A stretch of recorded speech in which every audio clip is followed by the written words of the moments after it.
Giants and Oakland A's as we send you out to the East Bay in a charged-up Oakland Coliseum. We are here at the Coliseum today. The A's fans and Giants fans in big numbers for interleague baseball. The Bay Bridge Series, the A's hosting the Giants. And last night, a ninth-inning dramatic comeback for the Giants here. Along the left field line, Cowgill, who's got great speed, dives! He can't get it! He'll have to chase it. Here comes Posey. Here comes Pablo. And he's going to run through the stop sign and score! It's tied up! Giants with tie ultimately take the lead and win Game 1 here in Oakland to set the stage for this game here at the Coliseum. Well, the Bay Bridge, just 5 miles separating Oakland and San Francisco, and we've got Bay Bridge baseball for you here. The Giants and the Athletics, Baseball Night in America, here on Fox. Dave Fleming with you, and happy to have you with us for our broadcast here tonight. The Giants and the A's, a dramatic way to set up this game here today with the Giants win last night on Friday night here at the Coliseum. My broadcast partner for our telecast, very familiar with this Bay Bridge Series, Eric Burns, who had some of the best years of his Major League career, became a fan favorite here in Oakland, wearing that A's uniform, grew up in the Bay Area as well. And so, Eric, you know all about this rivalry and all about last night's game. What a way for us to set up here this ball game today, because the Giants and the A's, a lot of drama last night. That was incredible. I'll tell you what, with the first 6 batters of the game reaching, Tim Lincecum turned in one of the most incredible performances I have seen in a long time, with all the controversy surrounding him, whether or not he's pitching for his next start. He went out there and dominated after that.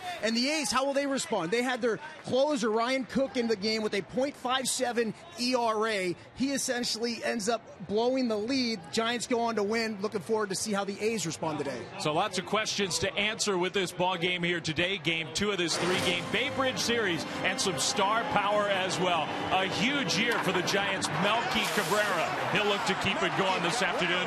The leading hitter in the big leagues right now, Melky Cabrera. And for the Athletics, exciting Yoenis Cespedes in the lineup, batting cleanup for Oakland.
Sometimes you gotta live Moss. Blanco, Terrio Cabrera, Posey catching with Angel Pagan as the designated hitter here in the American League ballpark. Sandoval, Belt, Scherholtz, and Brandon Crawford, 1 through 9 for the Giants.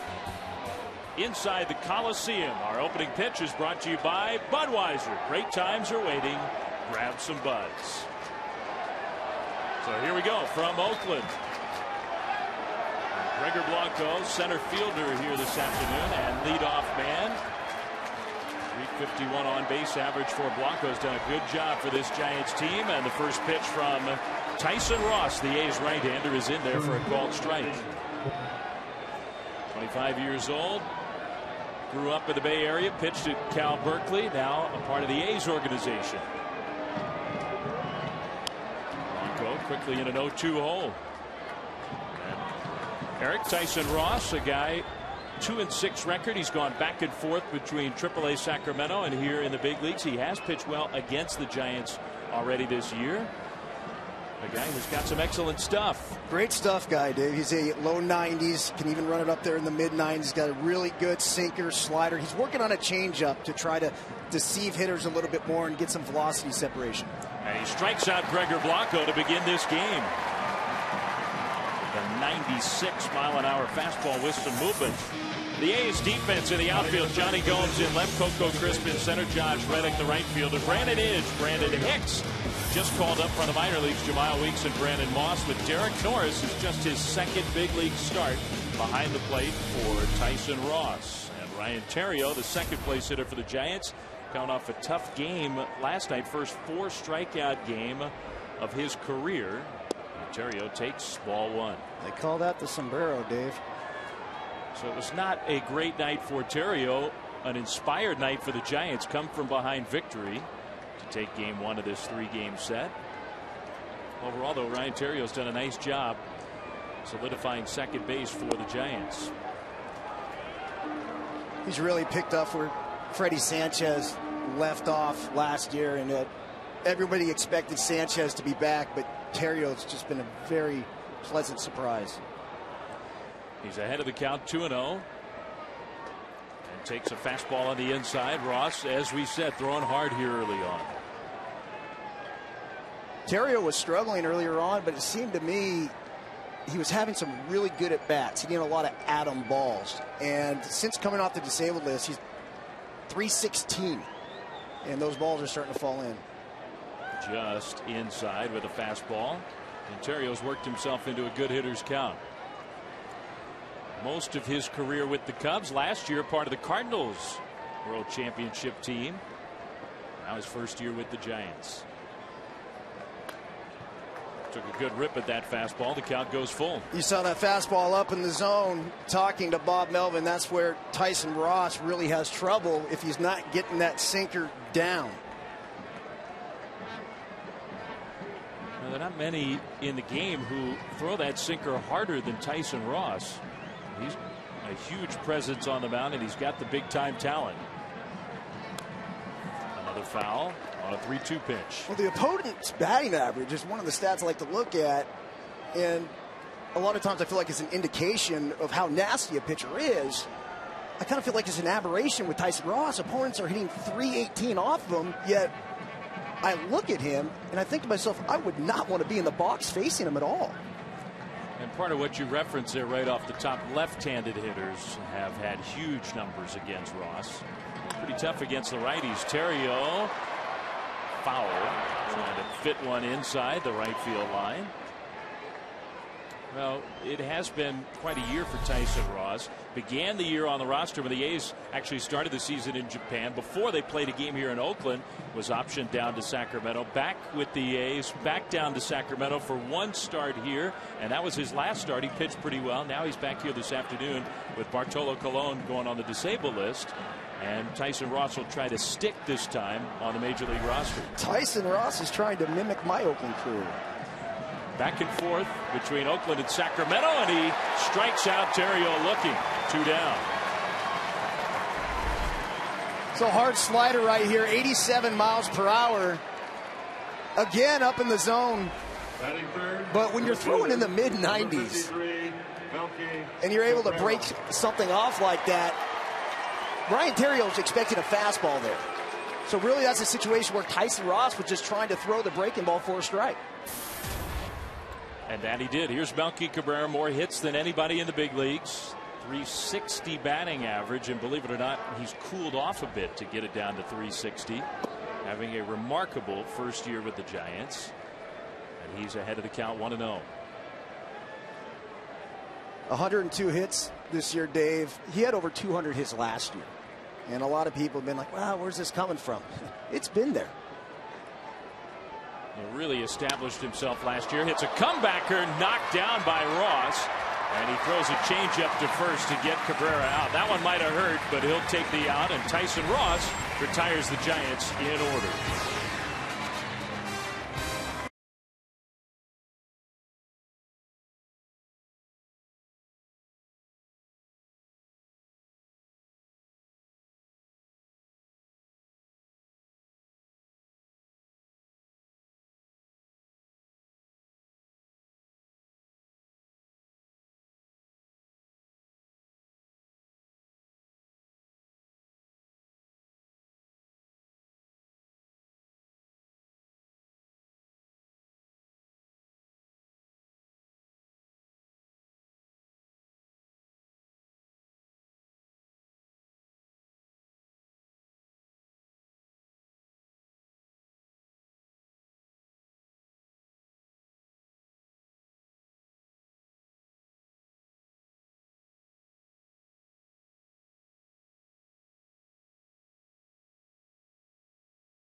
The Athletics come up. Their starting lineup brought to you by Taco Bell. Sometimes you gotta live Moss. Coco Crisp at the top of the order with a switch hitter. Jamal Weeks batting second. Reddick, Cespedes, and Gomes. A lot of power in the middle. Brandon Inge. Derek Norris, just his second big league start. Brandon Moss and Brandon Hicks just called up today from Sacramento, getting a start in the lineup and batting ninth. And the A's will face a guy who's established himself, Eric, as one of the top young pitchers in the game, 22 years old, and what a year for Madison Bumgarner. No doubt about it. I'll tell you what, Dave, this guy pitches well beyond his years. A 167 opponent's batting average with runners in scoring position. And how about the lefties hitting just 157 against them? Fortunately for the A's, only two lefties in the lineup, but they're two of the A's most important hitters. Josh Reddick, the third place hitter, and Brandon Moss, who's hitting down in the lineup today. Even though Bumgarner's been in the big leagues now for parts of 3 seasons, this is his first ever start against the Giants' interleague rivals, the A's. And he starts off Coco Crisp at bat with a 91-mile-an-hour fastball for strike one. 91-mile-per-hour inside fastball, and you saw that up there on his scouting report. He pitches to the inside part of the plate the majority of the time. Crisp lines a base hit into left field. Melky Cabrera will cut it off and hold Crisp to a single, but Coco Crisp is aboard to start this game for the A's. Now the Giants, who not only got a win last night, but also gained a game on the Dodgers. Now just 3 games back. The great start for the Dodgers this year, but here are the Giants heading toward the end of June, just 3 games out of first. Well, the Los Angeles Dodgers came in here and got swept by this Oakland Athletics team. They lost last night in Anaheim. They're in action again right now. Dave, I kind of feel like it was just a matter of time before this team came back to reality. They lost Ted Lilly, who was pitching so great for them early on in the season, and Matt Kemp, yet they continued to succeed and win a lot of baseball games. They were getting production from guys like Elian Herrera. Jerry Hairston was hitting over 350 for a long period of time. Their bullpen's good. I like their rotation, but wow, I mean, they got up to such a terrific start that you kind of figured the law of averages would play out and they would cool off at some point, especially with the losses of both Kemp and Lilly. So it seems like that's happening now for the Dodgers as Weeks chops one. Crawford, the shortstop, will get the force at second. Pretty nice play by Brandon Crawford there to force out Coco Crisp. Meanwhile, the A's, who have gotten hot here lately, Bob Melvin, the A's manager. It's a very tough race, though, in the American League West. The Texas Rangers have played so well. The Angels have turned it up. You just referenced them, Eric. And the A's sit in third place in the West. Yeah, it's going to be tough for them, but they believe. Now with the second wild card added, they feel like there's a shot for them to potentially make the postseason. And this guy is a reason why. What an offseason for the A's in terms of making some deals. Josh Reddick picked up from the Red Sox, and he has 16 home runs. Takes strike one from Bumgarner. I saw him in spring training right before camp started, and he was just excited about getting the opportunity to play every day, which is essentially what Billy Beane and the Oakland A's guaranteed him when they brought him over. He has, and he's delivered. Bumgarner has to pay attention to Jemile Weeks, who's got excellent speed. And Bumgarner, he's a left-hander, and he's got a decent pickoff move. But, Eric, he is pretty slow to home plate, and we've seen some teams exploit that and use the running game against Madison Bumgarner. Sure, a lot of times it's just a guessing game over there if you're the base runner. Weeks not going. And Reddick crushes one to right field. This one is hit a ton, and it is gone. And that's the first home run a left-handed hitter has hit against Bumgarner all year. Number 17 for Reddick, and it's 2-0 A's. Throw my stat out the window. Opponents hitting just 157 against Madison Bumgarner from the left side. And Josh Reddick says, take that, Burns.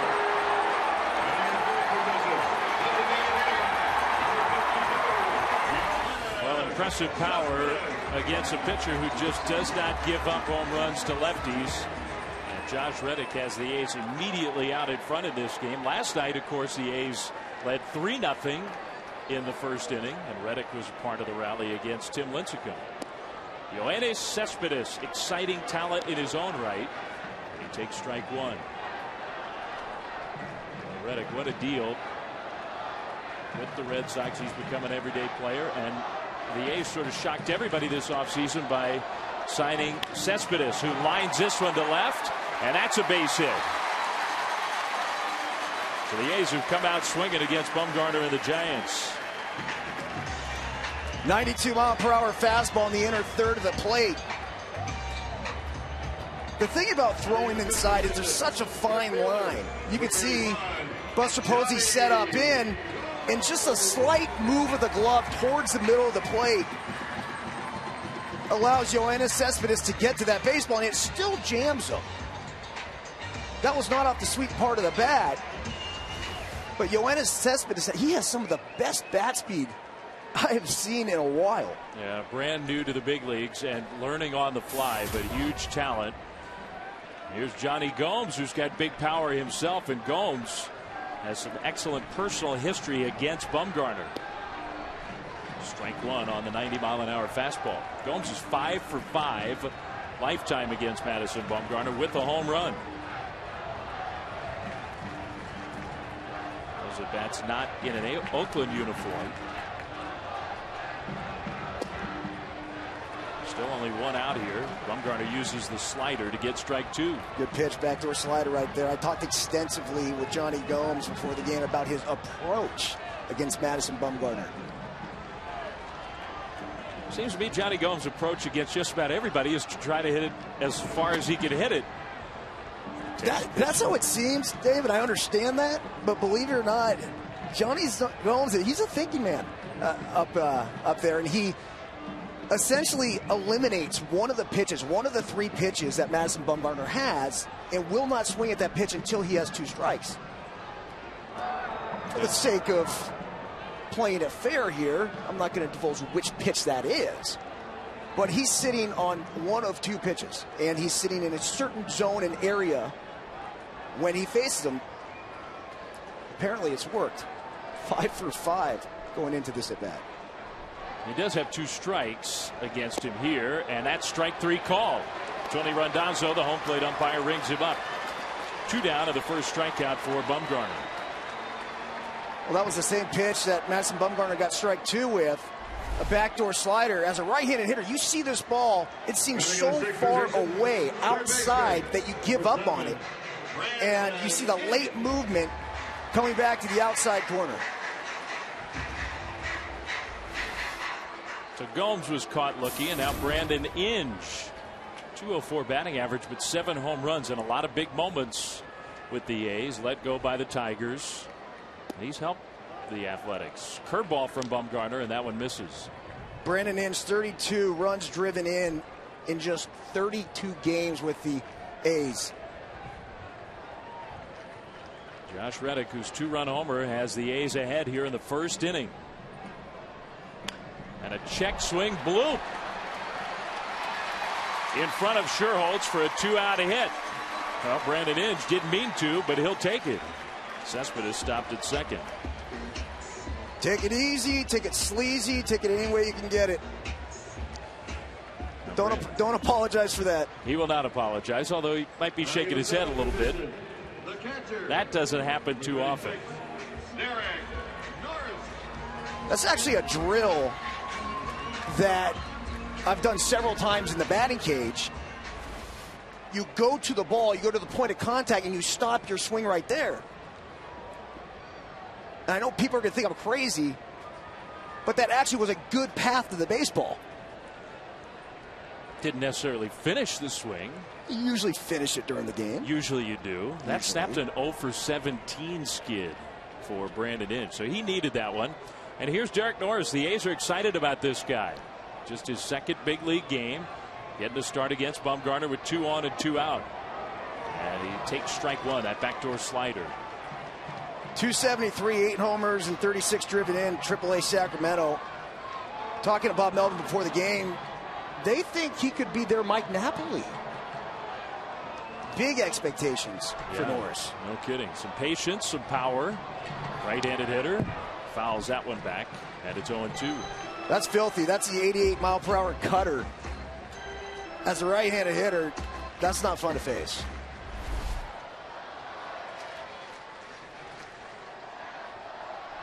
Diving down and in under the hands of Norris.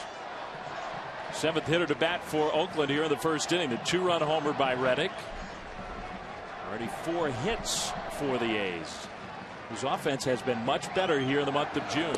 Norris strikes out swinging on the same cutter off the plate inside. Well, Josh Reddick, what a year he's having for the A's. Last night in his final at bat, homered against Santiago Casilla. Today takes Bumgarner deep, and the A's lead 2-0.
is sponsored by Taco Bell. Sometimes you gotta live Moss.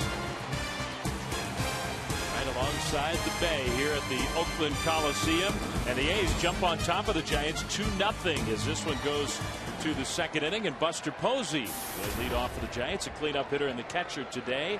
289 average, 8 home runs as he stands in against the Athletics right-hander Tyson Ross.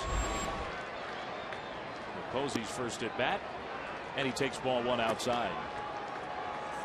The 8 home runs and 36 runs driven in lead the Giants. Posey coming back from his injury, of course, playing almost every day. Strike 94 mile-an-hour fastball with the movement. And one of the few Giant hitters that has actually hit better at home than he has on the road. A 317 average at home, 266 on the road. Ross misses up there. Posey ahead 2-1. And the Giants have been a great road hitting team.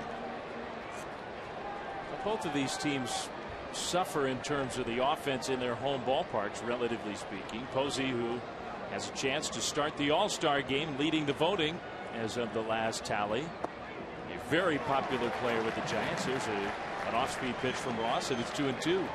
Testament to the San Francisco Giant fans and how they feel about Buster Posey. Yadier Molina's having a huge year, Dave. And when he had the initial lead, I was thinking, there's no chance that Buster Posey's going to overtake him. Well, he has. Posey stays alive with the foul ball. Posey's cooled off here in the last week or so, but still such a critical part of this Giants team. And Posey's still just 25 years old.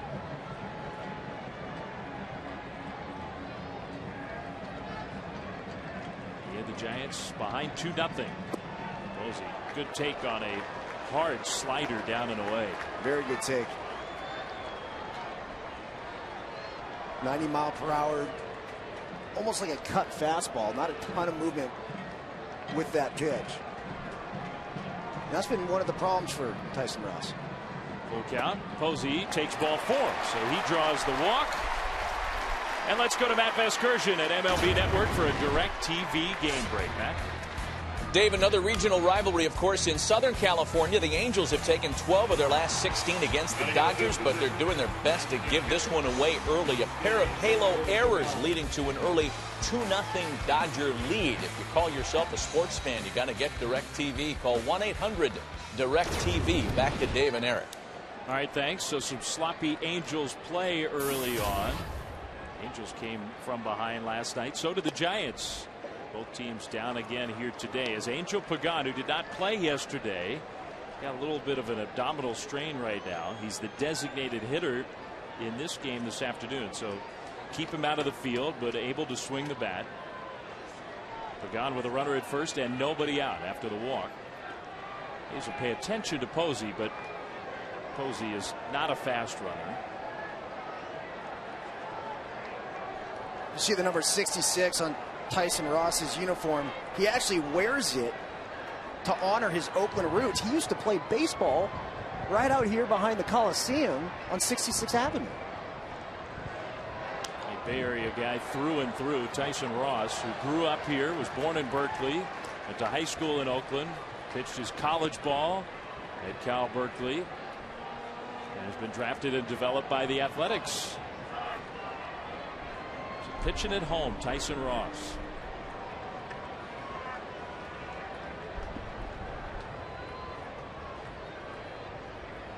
Posey takes his lead away from first. Pagan hits a foul ball. It's 1-2. Angel Pagan has been remarkably consistent. 3 separate hitting streaks of 11 games or more. We mentioned the offseason of the A's, their trade to pick up Josh Reddick, who already has a home run in this game. Signing of Yoenis Cespedes, who's such an exciting talent. The Giants also had a very productive winter. Melky Cabrera, Angel Pagan, Gregor Blanco. Essentially, the Giants found a whole new outfield. Pagan's been a big part of that. Takes the 1-2 up and away. Yeah, give Brian Sabian and Dick Tidrow and Bobby Evans a lot of credit for the way they reconstructed the outfield to really fit the park that they play in. It is a whole different feeling Giants team in terms of the speed. There's Gregor Blanco, leadoff man, who's taken a lot of walks, stolen bases. The outfield defense, a big part of Bruce Bochy's club right now.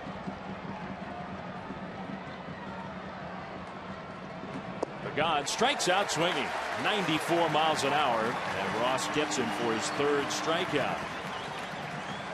So Pagan is retired. Let's take a look at our Ford Go Further keys to the game, Eric. Well, the Giants, it starts at the top of the lineup with Gregor Blanco. He sees 4.12 pitches per at bat, and when he gets on base, he makes everybody else's job easier. Ryan Theriot gets a lot more fastballs because of the fact that Gregor Blanco flies. He has 12 stolen bases this year. And then you put guys on for Melky Cabrera, Buster Posey, Angel Pagan. Righties need to feast on Madison Bumgarner. That was my Ford key to the game before Josh Reddick ruined it. Not ruined. Pablo Sandoval lines a base hit to left field, and the ball goes right by Johnny Gomes. Posey coming to third, and Tim Flannery's going to send him in. And the relay was a little late. Posey scores all the way from first, and it's 2-1 Athletics. So the hit and then the defensive mistake by Johnny Gomes.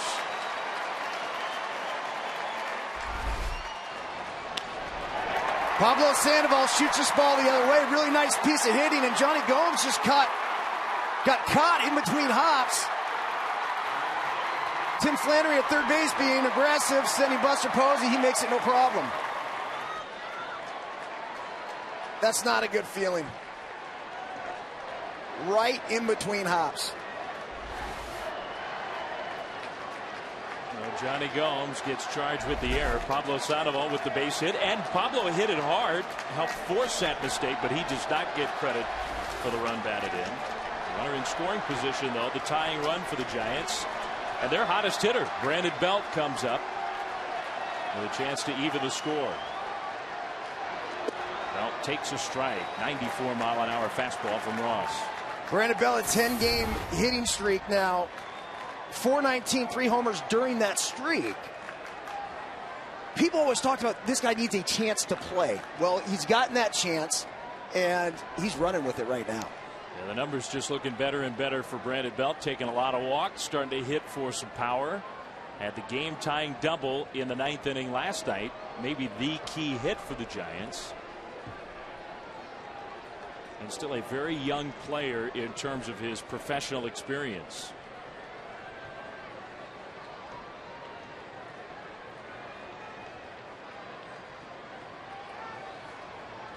Ross.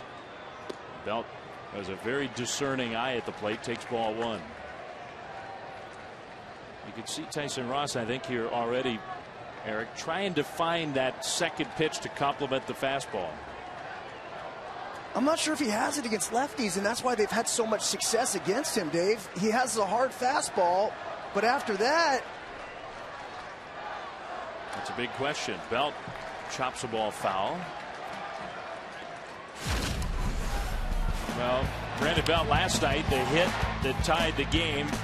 Cowgill, the A's left fielder, made a dive for the ball, could not come up with it, and once it got by him, that allowed Pablo Sandoval to score the tying run. But a hard hit ball under pressure for Brandon Belt. Cowgill turned his ankle going after that ball, went on the disabled list, and the closer, Ryan Cook, really his first tough outing this year for the A's. He's been dominant. Close pitch, fastball, call the ball. We mentioned the injury, not on the dive. Cowgill had to track the ball down, and you'll see when he gets to the warning track, as he goes to plant his foot to try to pick the ball up, he turned his ankle. So the ankle injury happened just a moment after that, and he's on the disabled list. So is Bartolo Colon. Belt, another base hit for young Brandon Belt. Sandoval's going to come around, and he'll score the tying run. So the Giants, with help from the defensive mistake, have even this game at 2.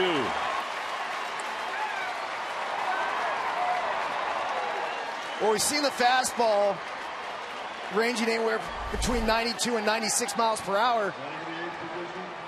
I believe this is a slider in the upper 80s. I think it was 87 miles per hour. The differential isn't a whole lot. So to try to neutralize the left-handed hitters, you need to come up with a third pitch. He's been working on one, but obviously doesn't have the confidence with it yet to throw it consistently. So the Giants have answered the A's runs in the first with 2 of their own. Belt, who is a threat to run. He's a big guy, and you wouldn't necessarily expect that. Can do things a little awkwardly, but Belt can move. And we'll see. He's somebody the A's have to pay attention to.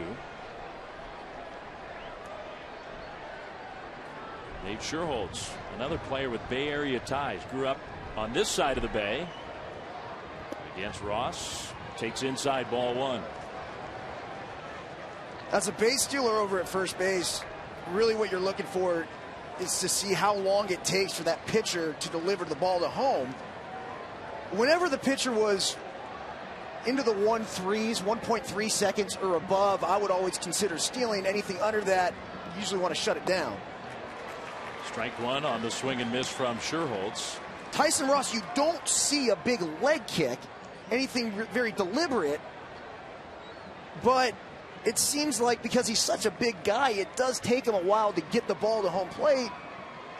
So I would not be surprised with the way the Giants have been so aggressive on the base pass if they try to run. Sherholtz takes outside. That might have been the changeup from Ross, and a miss. 2-1. I think so. I think you're seeing the changeup about 84, 85 miles per hour. When he's throwing the hard slider, almost a cutter, he's throwing that as hard as 90, Dave. But similar kind of outing here for Tyson Ross. But still, all 3 pitches within 10 miles per hour of one another. Ross had a good start against the Giants in May. One of his best of the year. Pitched well. Great potential. Big body frame. I hate it facing tall guys. Yeah, you've got the look on the mound, that's for sure. Sherholtz ahead. And he takes low, ball 3. We get the 9th place hitter, Brandon Crawford, waiting on deck. Crawford, who started against Ross in May and had 2 hits and 3 at-bats against him. Sherholtz has only faced him 1 time previously.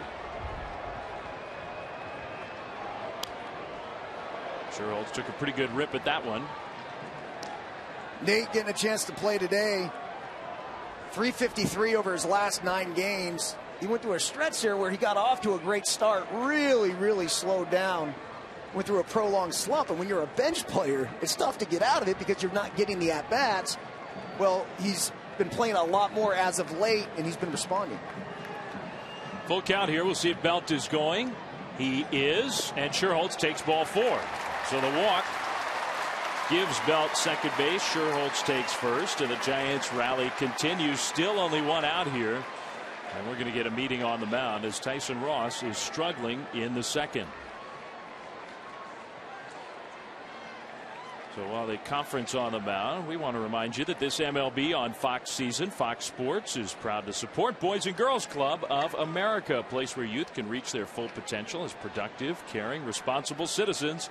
To learn more, please visit greatfutures.org/Fox Sports. Lots of young baseball fans here at the Coliseum today. Beautiful afternoon in the Bay Area. Lots of A's colors, lots of Giants colors as well.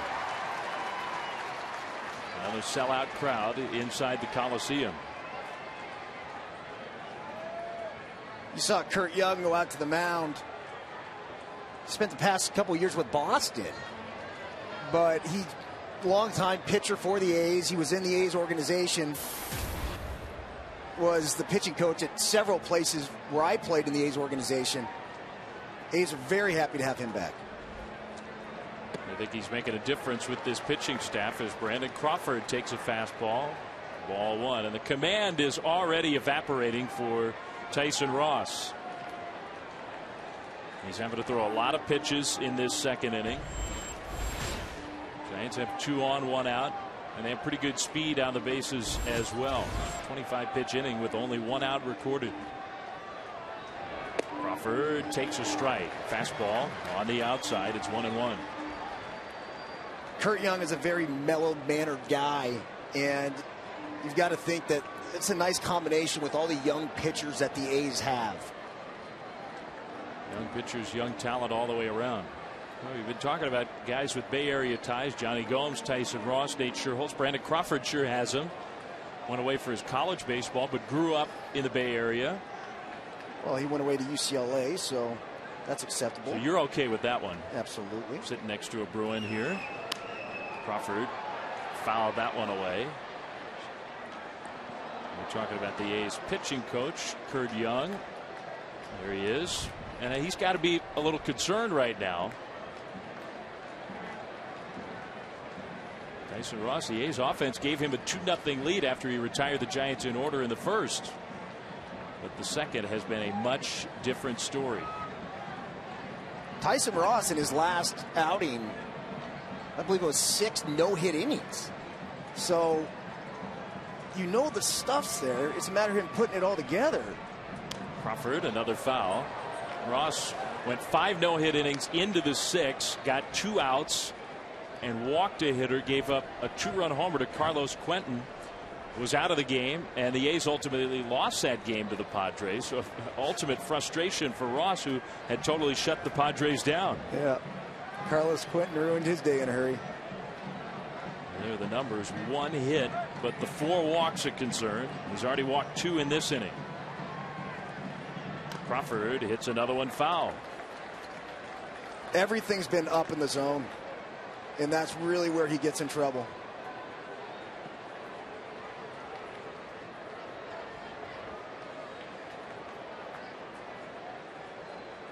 Get a chance here. Another game break for you coming up. Giants rallying in the second, and the bottom part of the order getting it done. Brandon Belt knocked in a run. He's at second. Scherholz is at first. The 9th place hitter, Crawford. This will be the 6th pitch of this at bat.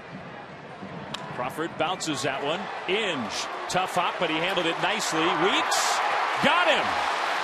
Nicely turned double play by the A's to help Ross get out of it. So the defense ultimately helps out Ross. A 2-2 ball game.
And the A's might have gotten a break. Here was the double play and the close play at first. Crawford's foot on the bag before the ball in the glove of Brandon Moss. Called out, though, and the Giants were retired. No might have there. Yeah. They got a break. That was a break. Just another case for expanded replay in Major League Baseball. We've seen a lot of missed calls at first this year, I think. And those are very close plays. Brandon Moss, the guy who stretched out to take that throw, takes his first at bat against Madison Bumgarner in a 2-2 game. There's a strike to Moss, who's made a real impact with this A's team. Moss has come up from the minor leagues, and he has hit with big-time power. A's already have a home run in this one. There's a strike, fastball over the outside. 7 home runs in 15 games. His first 15 games actually ties Dave Kingman for the second most all-time. Jack Cust had 8 in his first 15 in 2007. Originally with the Red Sox, as Bumgarner tried a curveball there, and that one bounced way in front of home plate, so he didn't have the feel of that pitch. Moss, the reigning American League Player of the Week as well. Deservedly so. Went on a power tear for the Athletics.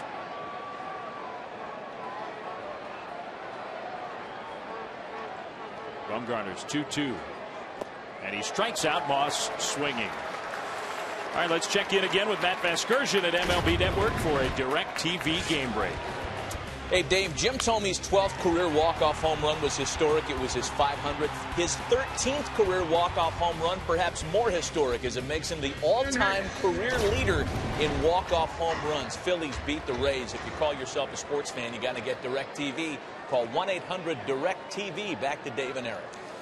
A flair for the dramatic from Jim Thome today in Philadelphia. For the struggling Phillies, they needed a win. Still 4 games under 500.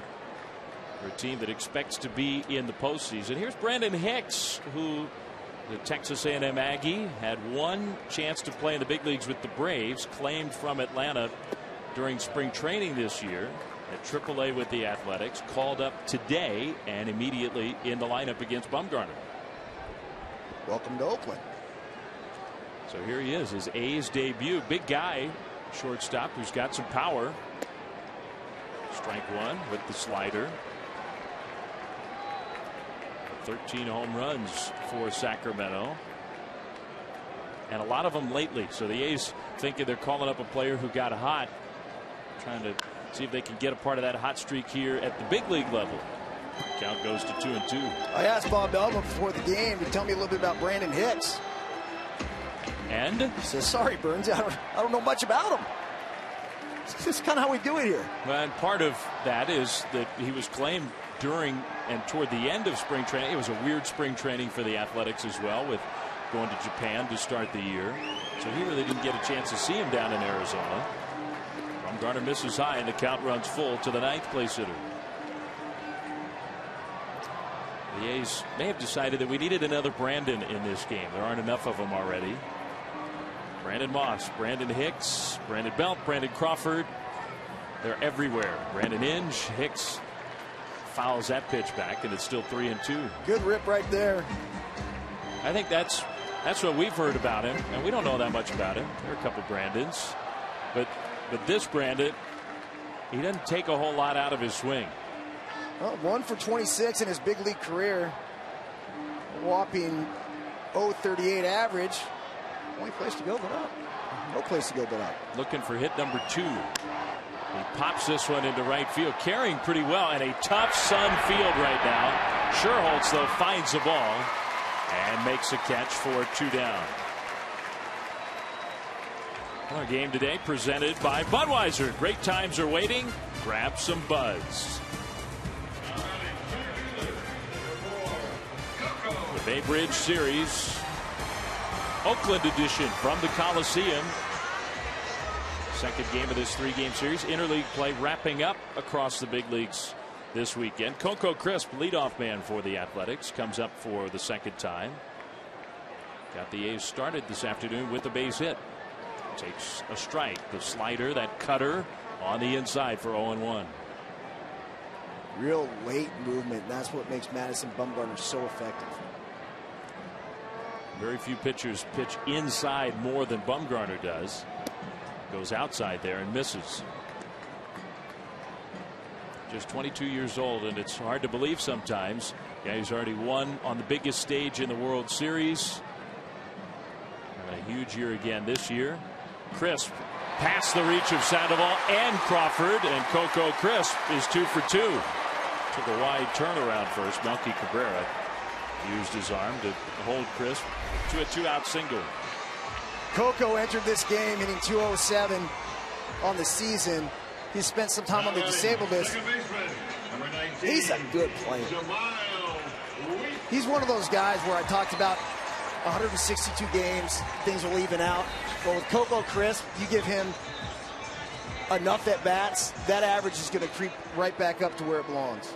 Well, one thing Crisp has done extremely well, the offensive numbers are down, but he's been an excellent base stealer again. And this is a spot where a steal would be real valuable. So we'll see if Crisp has ideas. Over there at first, 15 steals on the year for Crisp. Jemile Weeks takes a fastball for strike one. 15 steals in 16 attempts. Weeks is 0 for 1, but scored a run, reached on the fielder's choice in the first inning. Batting again here in the second. There's Crisp leaning towards second base. And he took a stutter step that way, didn't go, as Bumgarner gets strike two. What he's doing there is trying to figure out whether or not Madison Bumgarner is a reader. And I say that in the sense that there are some left-handed pitchers that will lift that front leg, and they'll read whether or not you're going. And if you're going, they'll pick over to first. So you give that little jab step as a base runner, and if he throws over first, you can figure out whether or not he is reading your movement. So Coco Crisp gathering information at first base. He never faced Bumgarner before today. It's a chess game out there between Coco Crisp at first base and Madison Bumgarner. And then Bumgarner, he still has to face Jemile Weeks. Well, he throws to first, and Crisp was going the other direction, but he still was able to get back.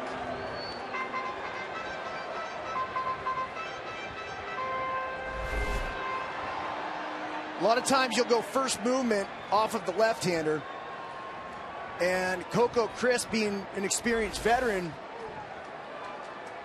he went first movement, and he realized Bumgarner was coming over and was able to shut it down. Very difficult to do. And that decision had to be made quickly. Weeks flips one into right field, and that's a base hit. On an 0-2 pitch, Jemile Weeks with the single. And it allows the A's to bring their power hitter, third place hitter Reddick, to the plate with 2 on and 2 out. Back-to-back 2-out singles in front of Reddick. Now batting, right fielder, number 16, Josh. It goes to show you, here's Madison Bumgarner, obviously very concerned about Coco Crisp over at first base, and then he makes a mistake up in the zone with a fastball. Because of the presence of Coco Crisp at first base, Jemile Weeks was able to take advantage.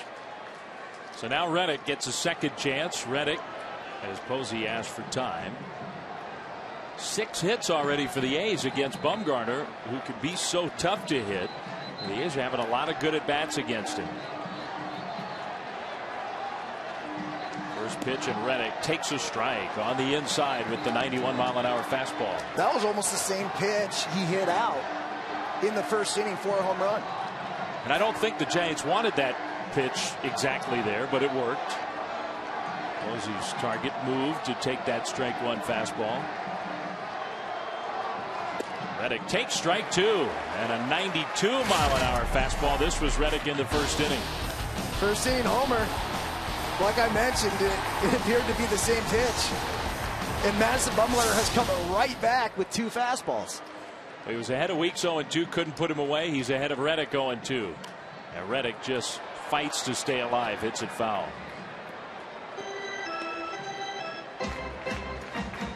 Reddick's home run was notable for a couple reasons. 17th home run of the year for Josh Reddick. Big power numbers for the young outfielder, but the first home run for a left-handed hitter given up by Bumgarner all season.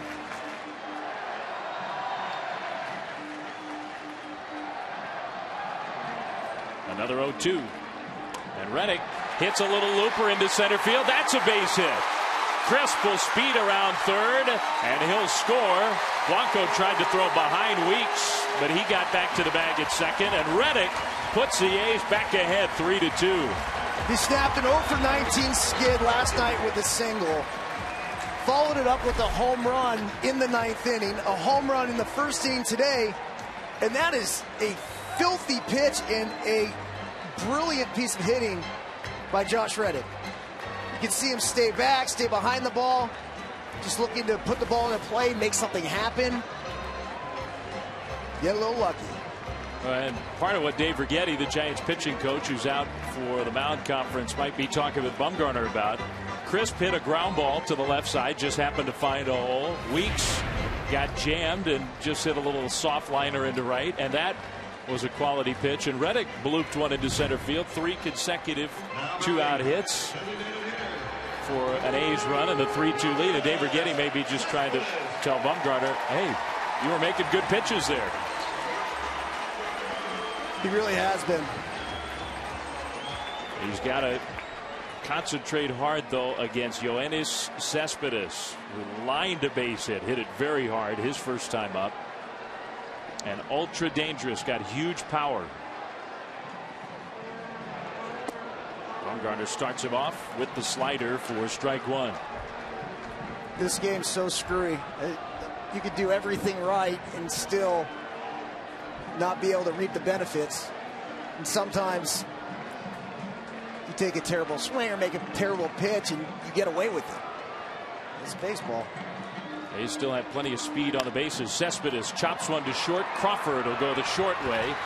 And the A's are retired. The inning is over, but they get the lead back. Josh Reddick having a big game. It's 3-2 Athletics.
From Oakland, and Dave, you can see early on Tyson Ross was pounding the bottom of the strike zone, and once we got to that second inning, he started leaving the ball up. You see the fastball up, you see the cutter up. He has not been able to establish that third pitch yet. Change up, split, whatever. So it's been a up and down afternoon. Blanco bunts against him to start the third. Ross fielding his position well, throws out Gregor Blanco. That's a big first out to keep Blanco and his speed off the bases. And Ross could use a quick inning. He had to labor through the second. For the second time now, his A's offense has given him a lead. It was 2-0 Oakland. Giants tied it at 2. Now it's 3-2 A's as Terrio comes up. Terrio struck out in the first and was not happy with the strike 3 call. He's had 6 at bats in this series. He's 0 for 6 with 5 strikeouts. If Tyson Ross is going to miss, that's where you want to see him miss, down in the zone.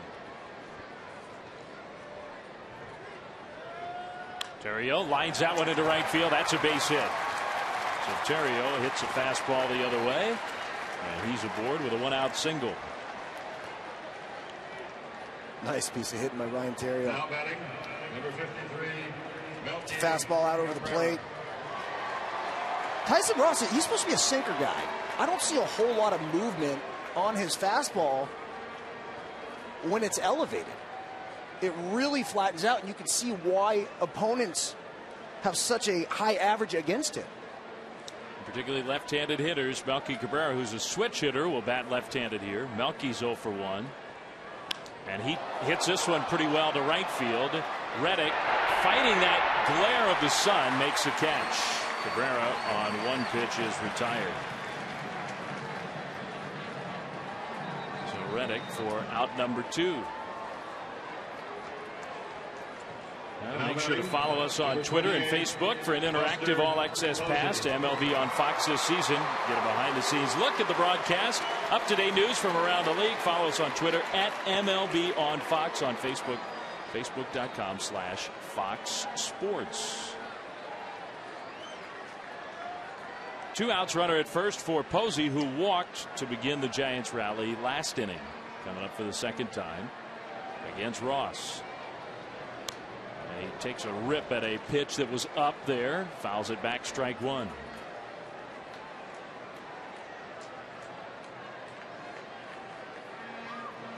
Posey does give the Giants patience, doesn't take a huge number of walks, but he often will have the toughest at bats in that Giants order. Makes a pitcher work for the out. There goes Terrio running, and Posey skies one to right field. Reddick again shielding his eyes with the sunglasses on. He's got it, and the Giants are retired. 1 hit, 1 left. Middle of the third, A's lead the Giants 3-2.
kind of a wild game already. Game 2 of this Bay Bridge Interleague Series, and Johnny Gomes, a Bay Area native himself, will lead off. Gomes, Inge, and Norris against Madison Bumgarner in the last of the third. Gomes was struck out in his first at bat. Bumgarner not as sharp as he has been lately. He's given up 7 hits already in this game and the 3 runs in the first 2 innings. And he has not established that curveball. It's not always a critical pitch for him, but he hasn't really had the feel of the curveball so far in this one. This is outside. Ball 2. Johnny Gomes, the pride of Petaluma, was 5 for 5 going into his last at bat against Madison Bumgarner. Bumgarner got him with a great backdoor cutter for strike 3. Gomes ahead 2-0, and he hits one well to left field, and this one is gone. Up into those bleachers above 362. Johnny Gomes, his 8th home run of the year, 4 2-A's.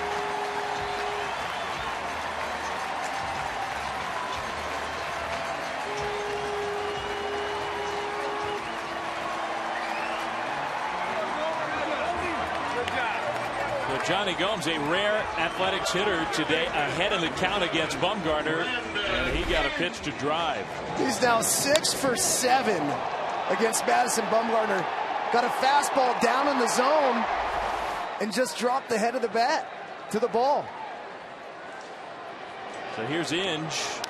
Brandon Inge swinging away, pops one up.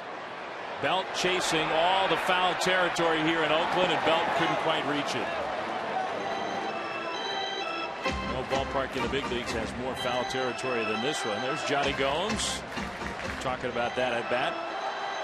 His 2nd career home run against Bumgarner.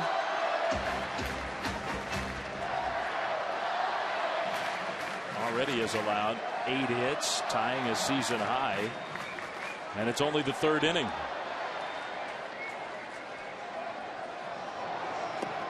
Comes inside and misses. On appeal, no swing, says Brian Gorman, the umpire at first. Madison Bumgarner is a strike thrower. He's going to give up hits. It's going to happen. Now, it's great to throw a lot of strikes. You just want to make sure you throw quality strikes. Inge fouled that one off. It's 1-2.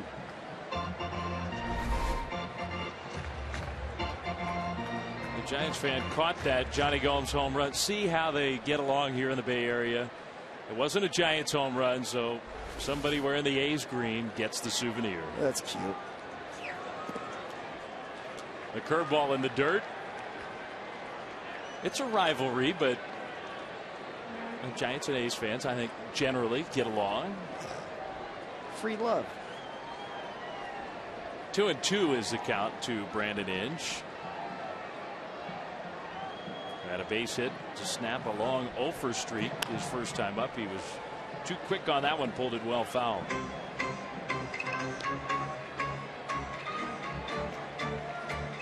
The A's are having high quality at bats against Bumgarner. This next pitch will be number 50. Inge to right center field. Blanco on the move. He's not going to get to it, and one hop up against the wall. Blanco back in, but Inge easily to second. It's a double. And the A's are really starting to tee off against Bumgarner. Real nice piece of hitting here by Inge. You can see him stay back nicely and drive the ball to the opposite field gap. That's a thing of beauty as a hitter. Brandon Inge, he had the check swing hit his first time up. Maybe that's all he needed. Just one to fall in. Because that was, he looked very comfortable during that at bat. It's amazing what sort of hits will get you going sometimes. I think about Albert Pujols with the 3 infield hits that he had before he started his hitting barrage this year.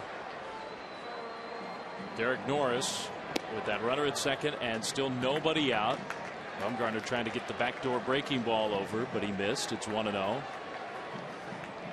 Things are not working for Madison Bumgarner right now. Inge and the A's taking advantage of it.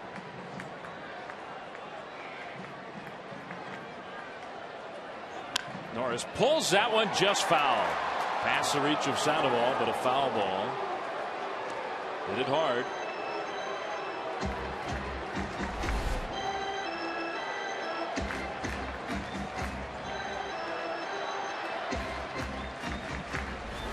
Derek Norris, this is just his second big league game. Native of Goddard, Kansas. Part of that big trade in the offseason. Gio Gonzalez, who's done so well with the Nationals, but the A's also very happy with their return in the Gonzalez trade. And Norris just called up from the minor leagues. Part of that deal. He lines this one, caught by Terrio.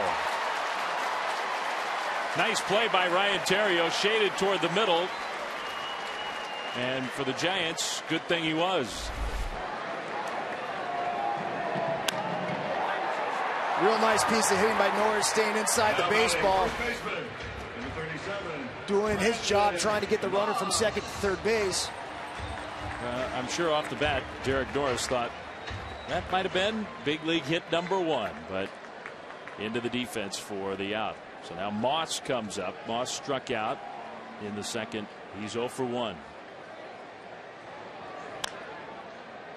Foul ball, strike 1. Giants bullpen down the right field line is still quiet.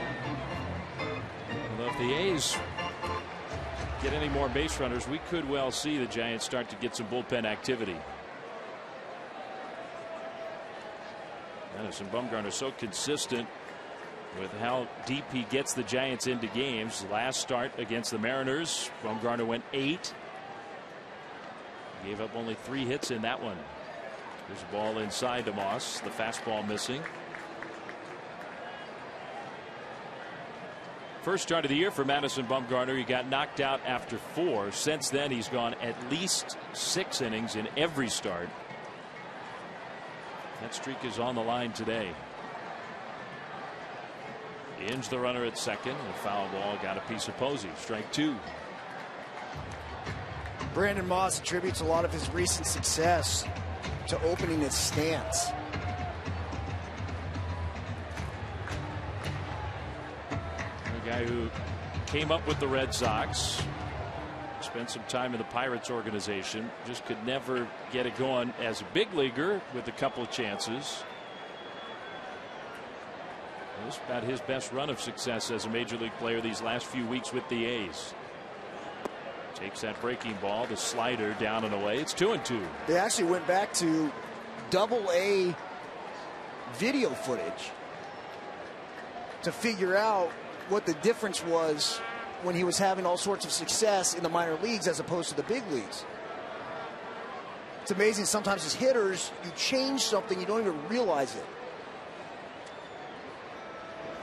Moss strikes out swinging there on the curveball. So Bumgarner got him. 2 down with the 9th place hitter coming up. Well, TV's hottest new show, Hell's Kitchen, serves up new episodes Monday and Tuesday. This Monday, swimsuit models take over the dining room for the first ever fashion night, Hell's Kitchen, followed by Master Chef. They're all new Monday and Tuesday on Fox. Here's Hicks. There's some tailgating going on before this game out in the Coliseum parking lot. Brandon Hicks, first game with the A's here today, takes the ball inside. Fly down in his first at bat. He has one more major league hit than young Derek Norris. Just one big league hit in his career.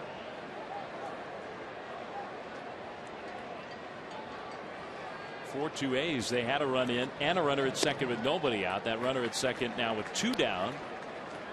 Bumgarner trying to limit the damage. That one did not do what he wanted it to do. It's not quite finishing his pitch right there.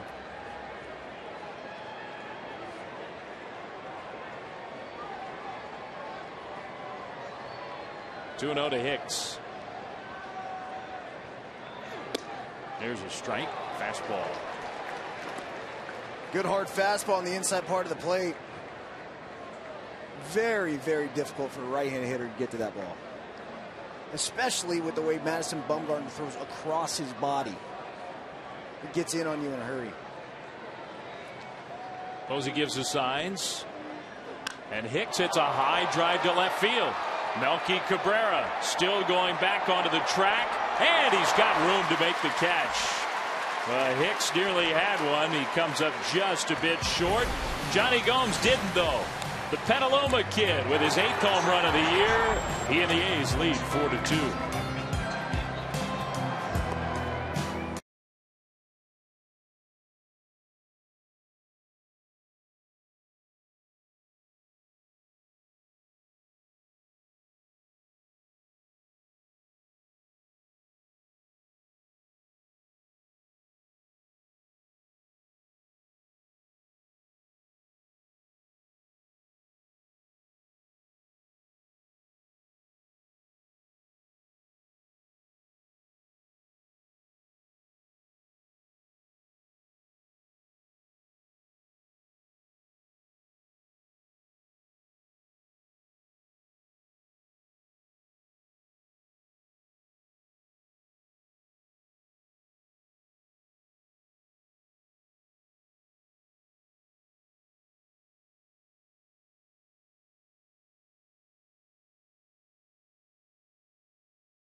Better way forward, and by Ted from the creator of Family Guy, Mark Wahlberg, Mila Kunis, and Seth MacFarlane. Ted in theaters Friday. At the Coliseum, Bay Bridge baseball, the Giants and the Athletics 4-2 Oakland into the 4th inning with Angel Pagan leading off against Tyson Ross, who's getting plenty of offensive support so far today. Ross tried to change up there, and he missed outside for ball 1. Pagan is the designated hitter, still not 100% healthy. He's got an abdominal muscle problem that has limited him the last couple of weeks. Here's a strike from Ross. That's the pitch he wants to establish, that changeup. We haven't seen a lot of it. We've mainly been seeing fastball in the low to mid 90s with a hard slider. Missed up and away with his fastball there, 2-1.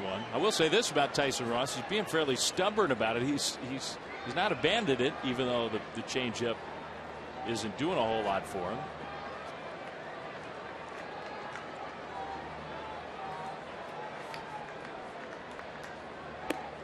Pagan spins out of the way. A changeup that was not how he wanted to throw it. Ball 3. The Giants would take a walk here. Pagan, who's got excellent speed, ahead of the count, 3-1.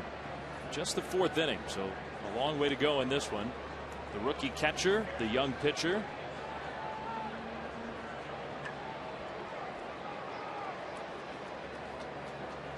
Norris calls for that fastball. Pagan hits it down the left field line, but foul. Count goes full, 3-2. Sometimes you just have to know your strengths. You get into 2-1 count with Angel Pagan leading off an inning. You don't want to walk him. And you throw your 3rd best pitch 2-1. All of a sudden you're 3-1.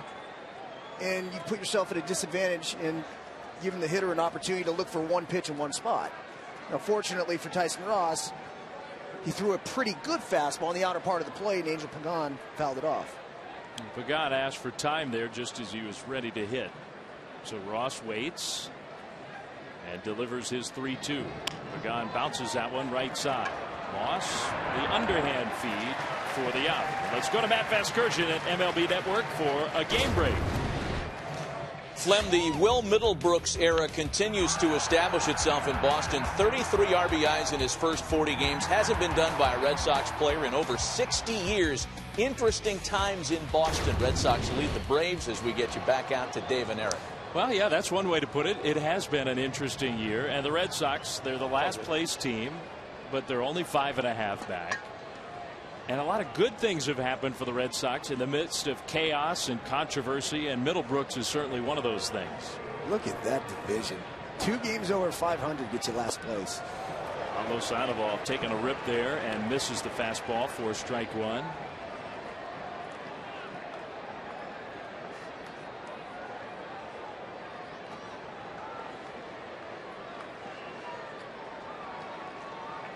Pablo Sandoval had a base hit his first time up, and the Giants are still waiting for him to really get it going.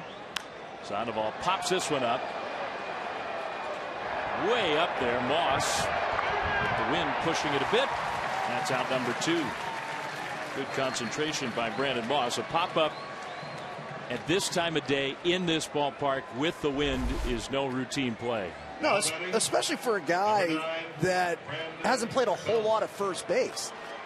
He was an outfielder, and in order to try to enhance his chances of getting called up to the big leagues, he went to the A's and said, please let me play somewhere else. And sure enough, the A's, who have been struggling to find a first baseman, and giving Moss a chance. Here's the Giants first baseman, Brandon Belt. He's really got it going right now. The batting average up to 270. Got an 11-game hit streak, and in those 11 games, he's hitting well above 400. So he's got really hot. Had an RBI single in the second.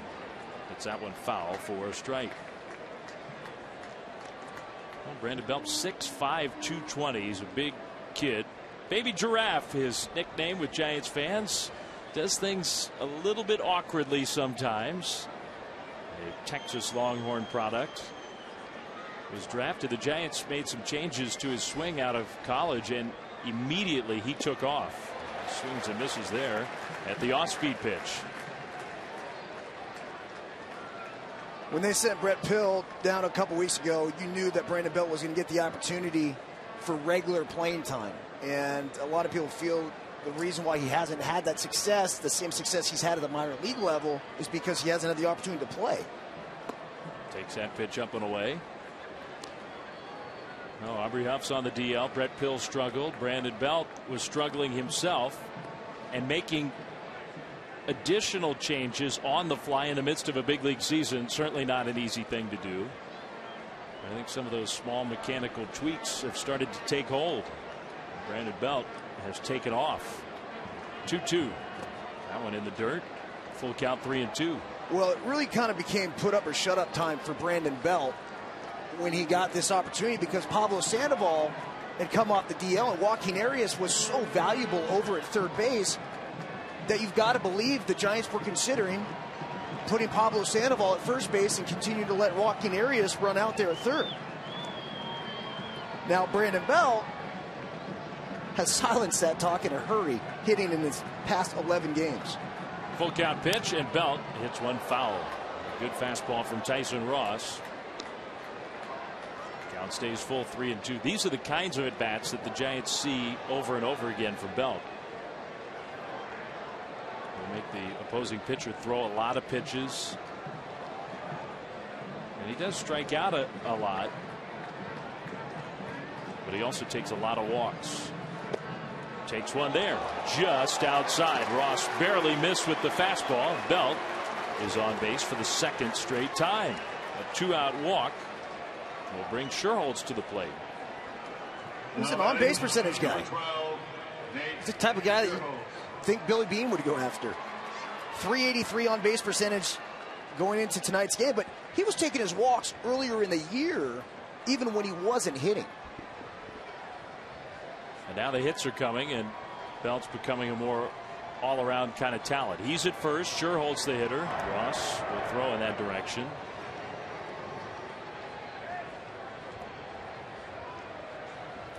Sherholtz drew a walk himself his first time up.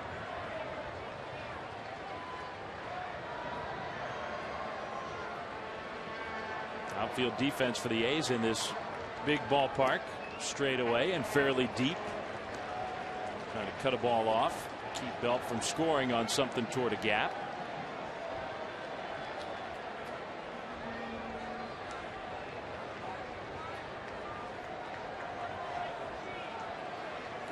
Want to know to Nate Sherholtz. He grew up just a few miles from this ballpark over here in the East Bay.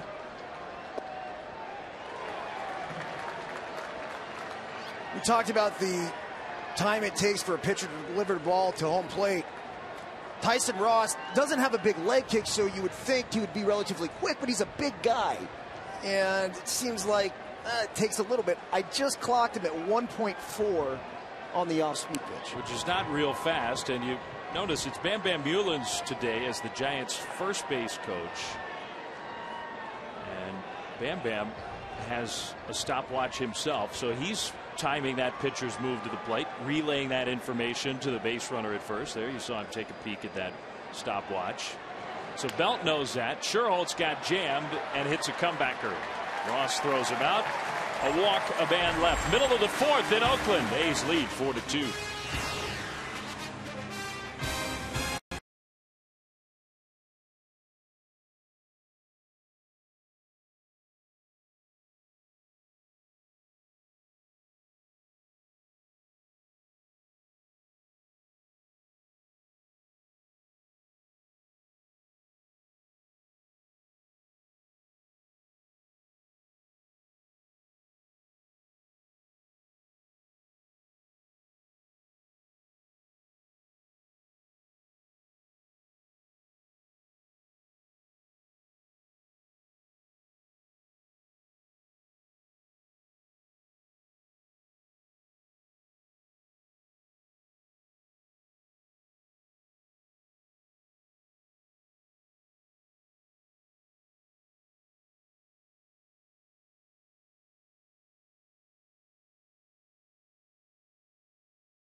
Legend of young Bumgarner. He came a long way from North Carolina to San Francisco, from just outside of Hickory, North Carolina, which is not a big town, but not tiny, but the part of that region, North Carolina, a nickname Bum Town. There are so many Bumgarners there. Don't use the phone book to try to look up Madison, because it's going to be a little confusing. We got lots and lots of relatives in that part of the state of North Carolina, and Bumgarner, who stays very true to his roots, loves to go back home in the off season, but also has very much enjoyed his time in the Bay Area. It's not been a great day for Bumgarner so far in this one. In the Giants trail, Bumgarner's given up 9 hits, a couple of home runs, and he just has not had his usual sharpness.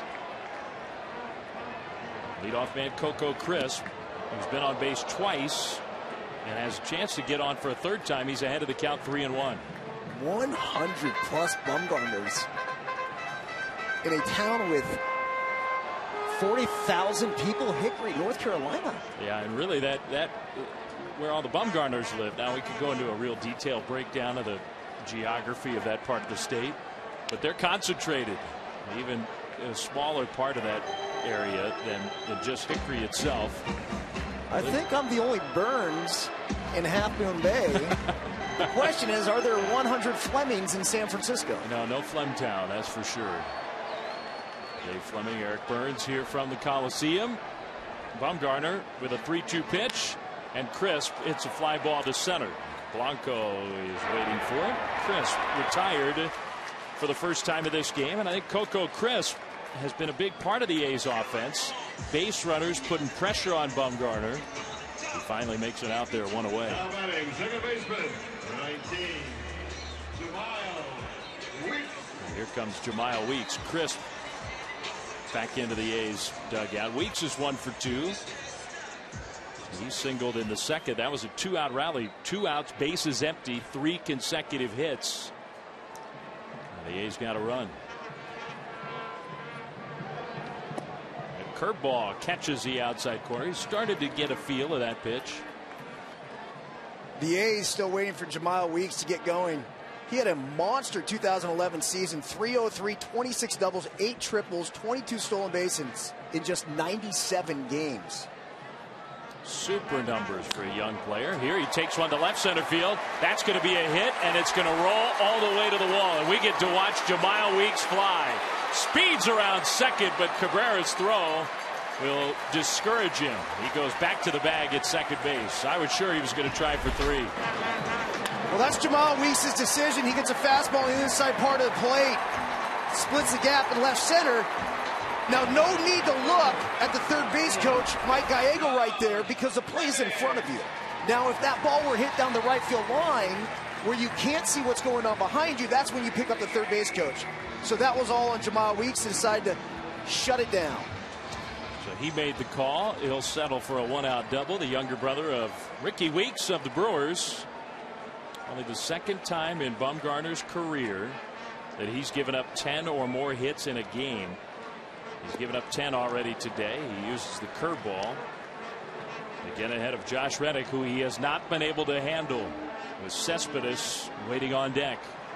Jemile Weeks on second base. You wonder with 1 out if he will be thinking about stealing third base. Weeks has gone 32 consecutive games actually without a stolen base. Problem is, entering tonight, hitting just .222, you can't steal first base, Dave. And so the A's are just hoping for more chances for Weeks to use those tools, use that speed.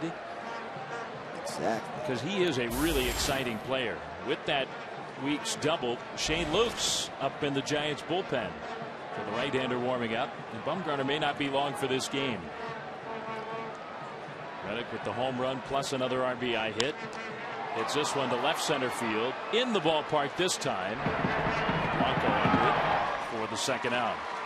Now Cespedes comes up here before the game. We talked to Yoenis Cespedes about his transition to Major League Baseball. Bueno, el equipo me trata muy bien, a pesar de que casi no puedo hablar mucho con mi compañero porque no entiendo el inglés. Y me siento muy contento de que Oakland haya sido el equipo que me haya dado la oportunidad, porque es un equipo que no tiene mucha estrella. Por eso el equipo es todo. Todos los muchachos somos jóvenes y estamos luchando. That was fun to talk to Yoenis Cespedes before the game today, who's still not just learning the language but learning the culture, a native of Cuba, who's spending his first ever time in the United States here. It's been quite a transition, but in terms of his baseball talent, there are very few who've got the tools of this guy. Huge power, extremely strong, great bat speed, as Eric was talking about earlier in our telecast. He's 1 for 2 in this game. And the A's, I mean, nobody predicted the A's when Cespedes was declared a free agent. Teams could make a bid for his services. I don't think anybody expected Oakland to be the team to submit the highest bid. Not me. Yet they were, and it's looking like a real good move. Cespedes Bounces that one to Sandoval. Takes his time and throws out Cespedes. The inning is over. A's, though, lead the Giants 4-2.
Is presented by Budweiser from the Coliseum in Oakland.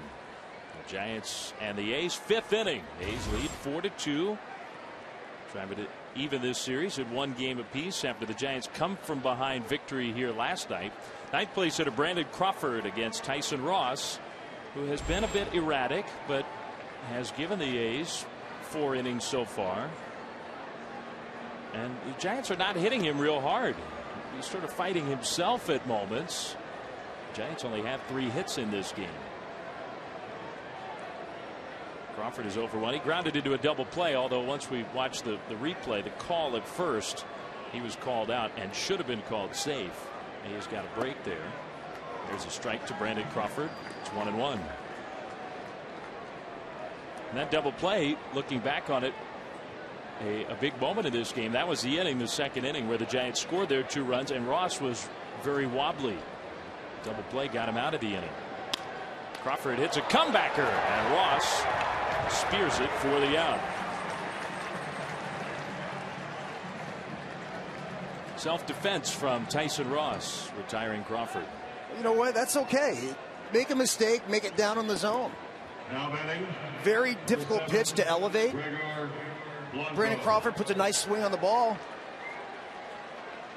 Tyson Ross, his 6'6" frame. It's a little more difficult for a play like that, but came away with the out. So now back to the top of the order, Gregor Blanco.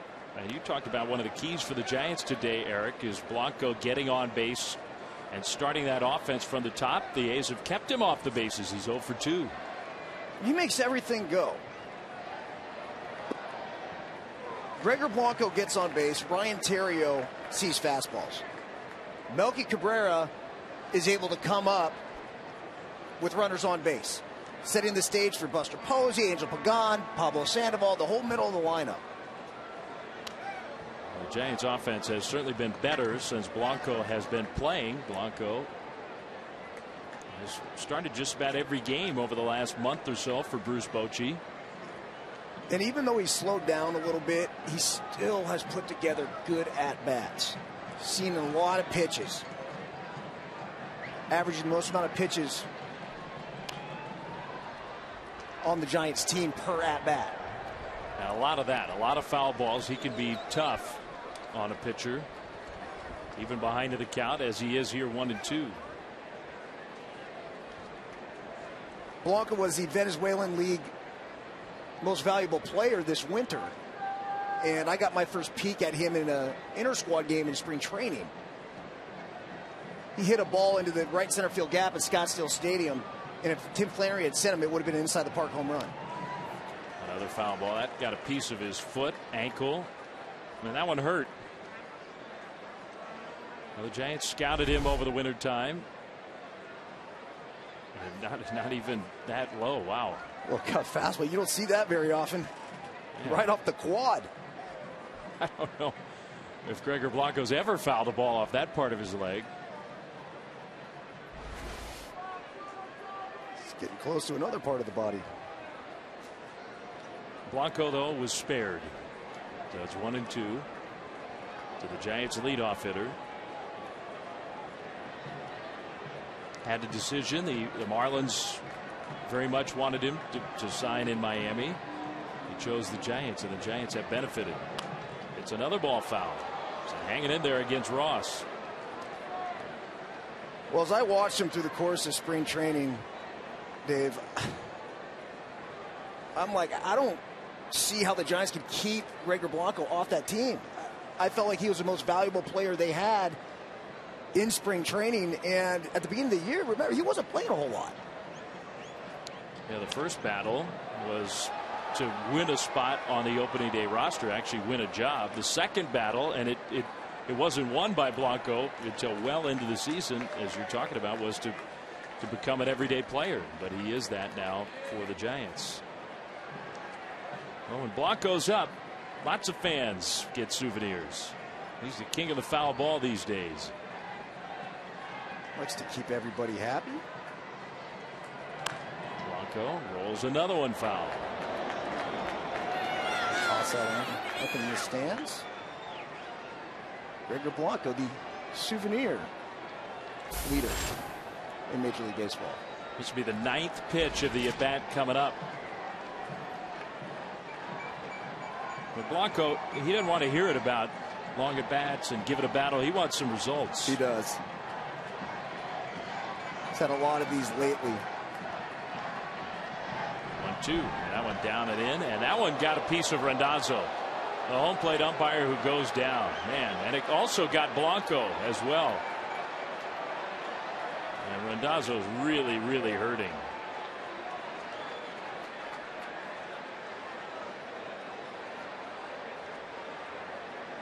Must have kicked up off of Blanco, so Blanco ended up getting hit by the pitch. And oh man. Oh. Yikes. So caught a piece of the back foot, kicked up, and got Randazzo right on the side of the face and the neck. Man.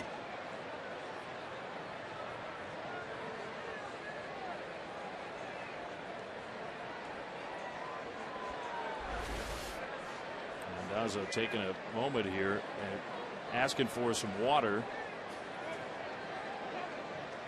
If Randazzo can't continue, one of the other umpires would put on the gear. We'd have a delay, but it looks like he wants to stay in the game, trying to tough it out. That one hurt.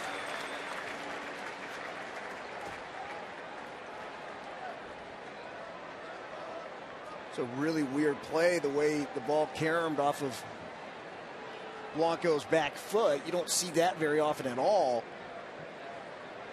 And then the trajectory for it to hit Randazzo where it did, it doesn't make a whole lot of sense.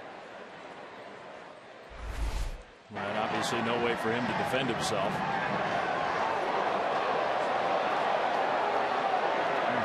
that could have been worse. Almost tucked under and really got him flush in the throat, which can be very dangerous. Randazzo probably not feeling all that lucky, but I think that could have been a much scarier play. And good for Tony Randazzo, who's a good guy and I think really one of the good umpires in the game. He'll stay in this one.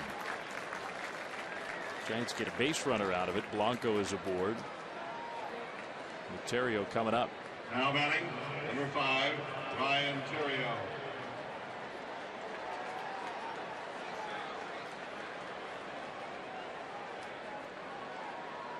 So Randazzo in the face, the throat, whatever it was, stays in the game. Ontario 1 for 2. With that runner at first base, Terrio fouls the first pitch off. You see the Giants are trailing, but it's the 5th inning, so the Giants could well ask Blanco to try to steal a bag. Eric had the stopwatch out earlier. Tyson Ross not all that quick to home plate. Perhaps an opportunity for Gregor Blanco as the A's manager Bob Melvin watches from the Oakland dugout. Yeah, Dave, I got him at about 1.4 seconds. Pitch out. Melvin asked for the pitch out there. And Blanco was going nowhere. To steal as a base runner, I would always look for a pitcher who would be over 1.3. I was very comfortable that I'd be able to steal that base. Anything under 1.3, you got to be careful. Well, you're talking about the big leagues. The fractions of a second matter. Play like a steal attempt. Melvin and the A's are clearly thinking that Blanco is going to pick his spot and try to go. Blanco stole 3 bases here last night in game 1 of the series. 4-2 Oakland. Blanco not going anywhere. And Terrio hits a ball that could be 2 weeks. Goes to tag Blanco. He gets the tag on him and he throws to first for the double play. Nicely done. Not easy for Jemile Weeks, and the Giants are retired.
Sponsored by Chevrolet, proud to support youth baseball in cities and towns across the country. We're here today in Oakland, beautiful Bay Area day, a city that has produced an incredible amount of big league talent over the years. At home of the A's, Bay Bridge Series, Giants fans, A's fans mingling here at the Coliseum. The A's offense has been impressive today. Johnny Gomes a part of it with his 8th home run of the year in the 3rd against Madison Bumgarner, who's still in the game for the Giants. Oakland leads 4-2.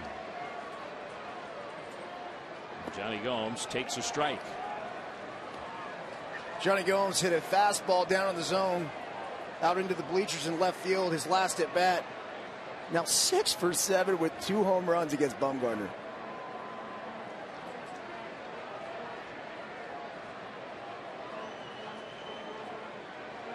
Gomes swings and misses, and that's strike 2. Well, Gomes playing left field today. Colin Cowgill, here's a play in the 9th inning. You see his left ankle turn, and he was really hobbled by that. Cowgill not only had to come out of the game, but he's now on the disabled list.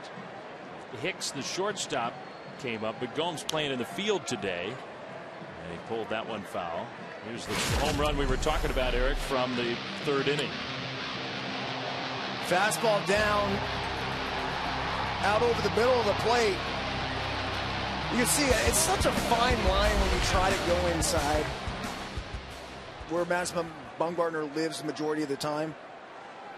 0-2 curve hangs up and away. You make a mistake, and especially to a hitter like Gomes, and a pitcher gets punished.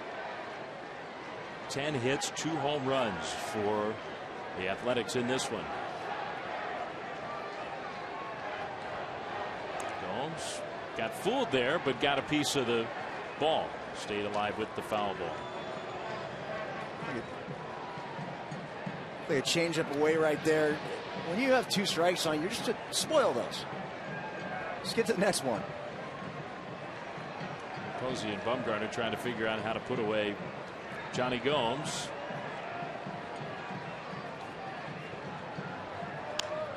That one hit softly to second. He used the changeup again, and Gomes is retired. Well, we saw an interesting play to retire the Giants at the top of this 5th inning, Eric. We did. Gregor Blanco on first base. His responsibility right there is to try to avoid the tag from Jamal Weeks. So you see him stop. And it's very difficult as a base runner. You had all your momentum going towards second base to just shut it down and try to turn around in a hurry. Now, that was a situation that we were talking about why the Giants have had so much success. They had already pitched out. They were concerned about Gregor Blanco on first base, potentially stealing second base. Ryan Terry got a fastball up in the zone to hit. He just did not take advantage of it, beat it in the ground to second base, and a double play. Inge with the pop-up, and a long way to go for Nate Scherholtz, but he'll get there for out number 2. Well, Tony Randazzo, our home plate umpire. Let's listen in earlier today. Some of the sounds of the game from the home plate ump. What were you like there? I just got called up like 24 hours ago. Oh, good for you, man. That's awesome. Good for you. Well, catchers and umpires, they're partners in a lot of ways in this game, and Randazzo, in his own way, sort of welcoming Derek Norris to the big leagues, just his 2nd ever major league game. And Tony Randazzo got a taste of his personality there. Hey, good for you. Yeah.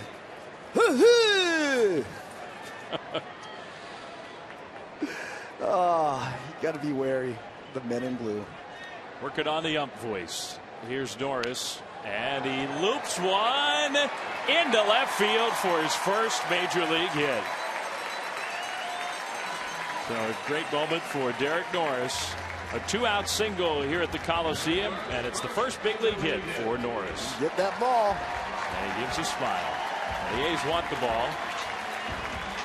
Bumgarner going to toss it out of play. And maybe Glare over there as well. Little switcheroo right there. Yeah, some of his teammates just want Norris to sweat it out at first base. Did they throw away my first hit into the crowd? No, they didn't. So here's Moss, and Moss on the first pitch. It's a high fly ball, center field. Blanco for the out, and the A's are gone quickly in the 5th. Part of the order coming up for the Giants, including Buster Posey, when we come back to Oakland. Posey and the Giants trail this game 4-2.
just for men. Mustache and beard, keep living the dream. It's the Bay Bridge Series, the Giants and the A's here in 2012, the last weekend of interleague play in baseball. The Giants have traveled across the Bay Bridge for this game at the Coliseum. One more to go tomorrow afternoon as well, as Melky Cabrera. And the heart of the order for the Giants. Cabrera 0 for 2 against Tyson Ross so far. Hitting .358 for the year. Cabrera hits a high fly ball left field. Johnny Gomes is there.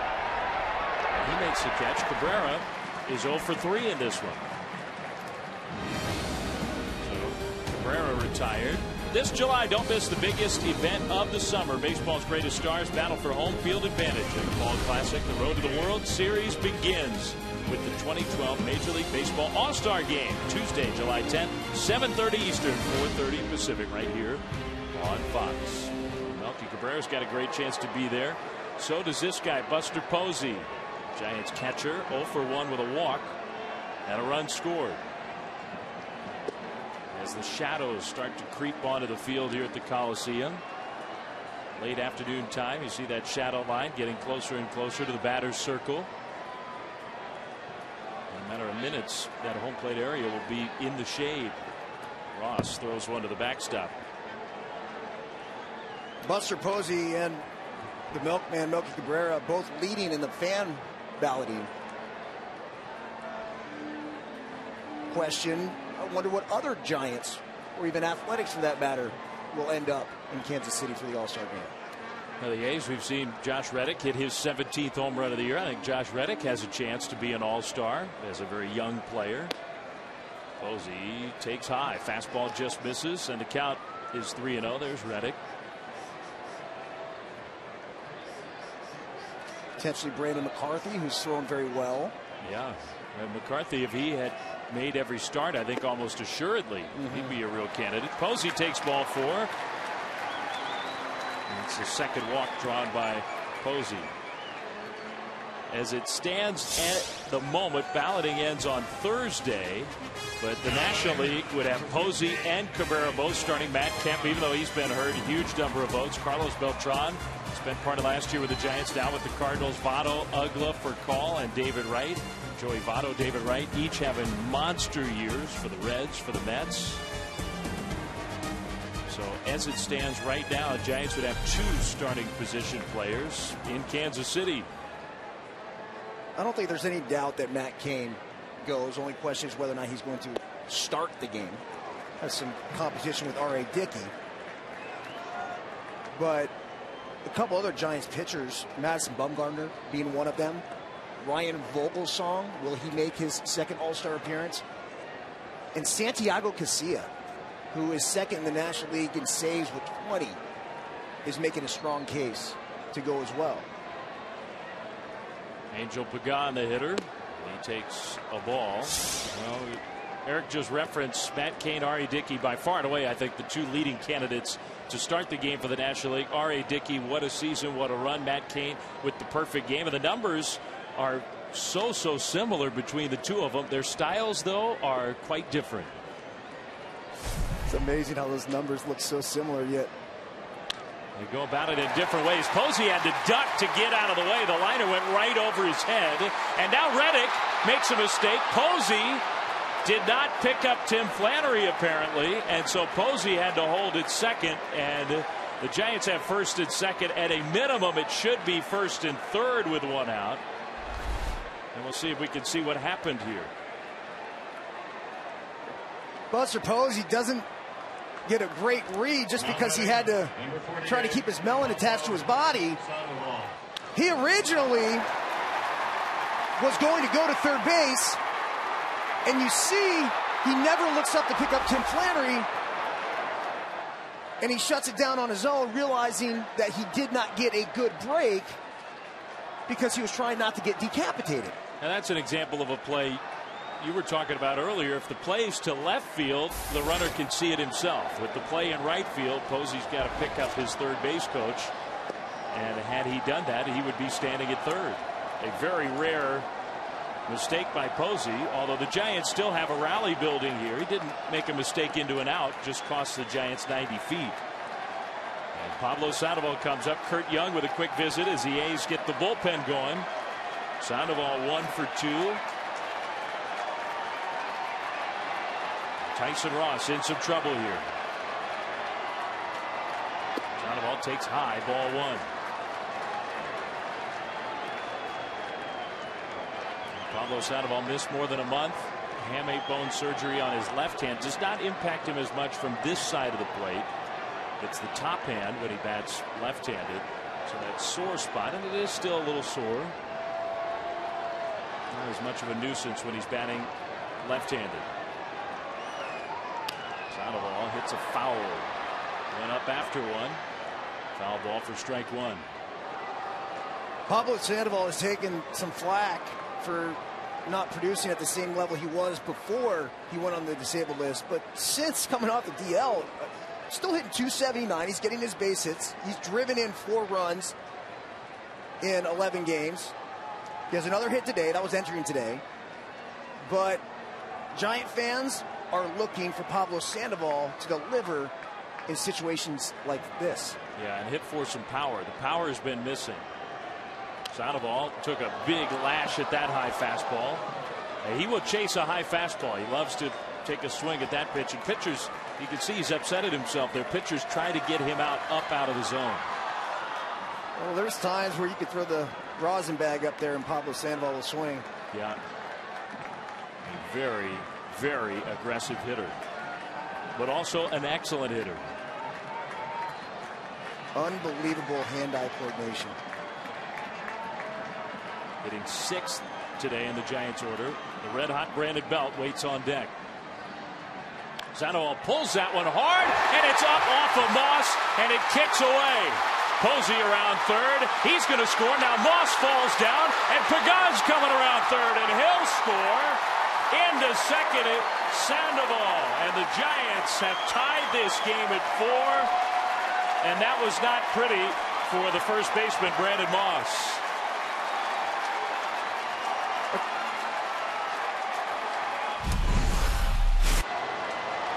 Pitch by pitch here. Tyson Ross starts with a fastball up. There's another fastball up. A third fastball up. And then finally, Pablo Sandoval drills it. Now, Brandon Moss is a converted outfielder. We talked about this earlier. Does not have a whole lot of experience at first base. Gets sniper going after the ball. And that cost him a couple runs. So the A's are going to remove Ross from the game. The Giants have tied it up at 4 here in the 6th in Oakland.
4.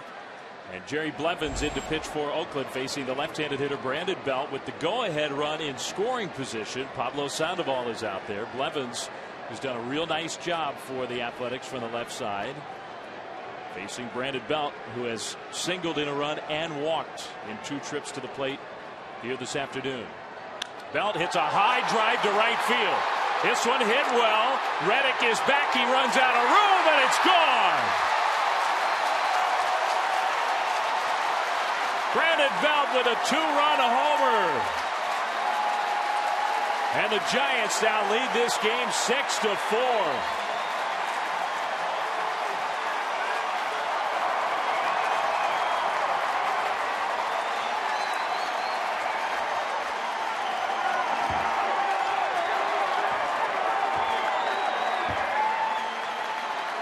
What a swing of the bat by Brandon Belt against a tough lefty. Well, he got a hanging breaking ball and he didn't miss it. You hear the Giants fans who are here in big numbers. A sellout crowd, better than 36,000. And in the blink of an eye, this game has totally turned around. Sherholtz takes high from Blevins, ball 1.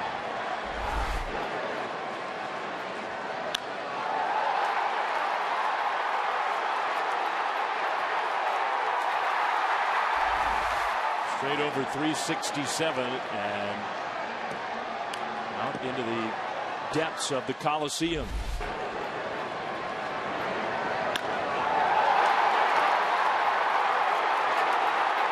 That's the sound you want to hear.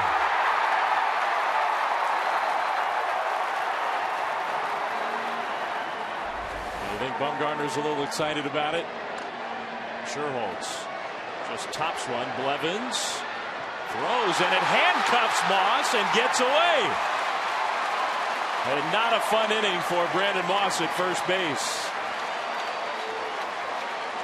And maybe not a great throw either.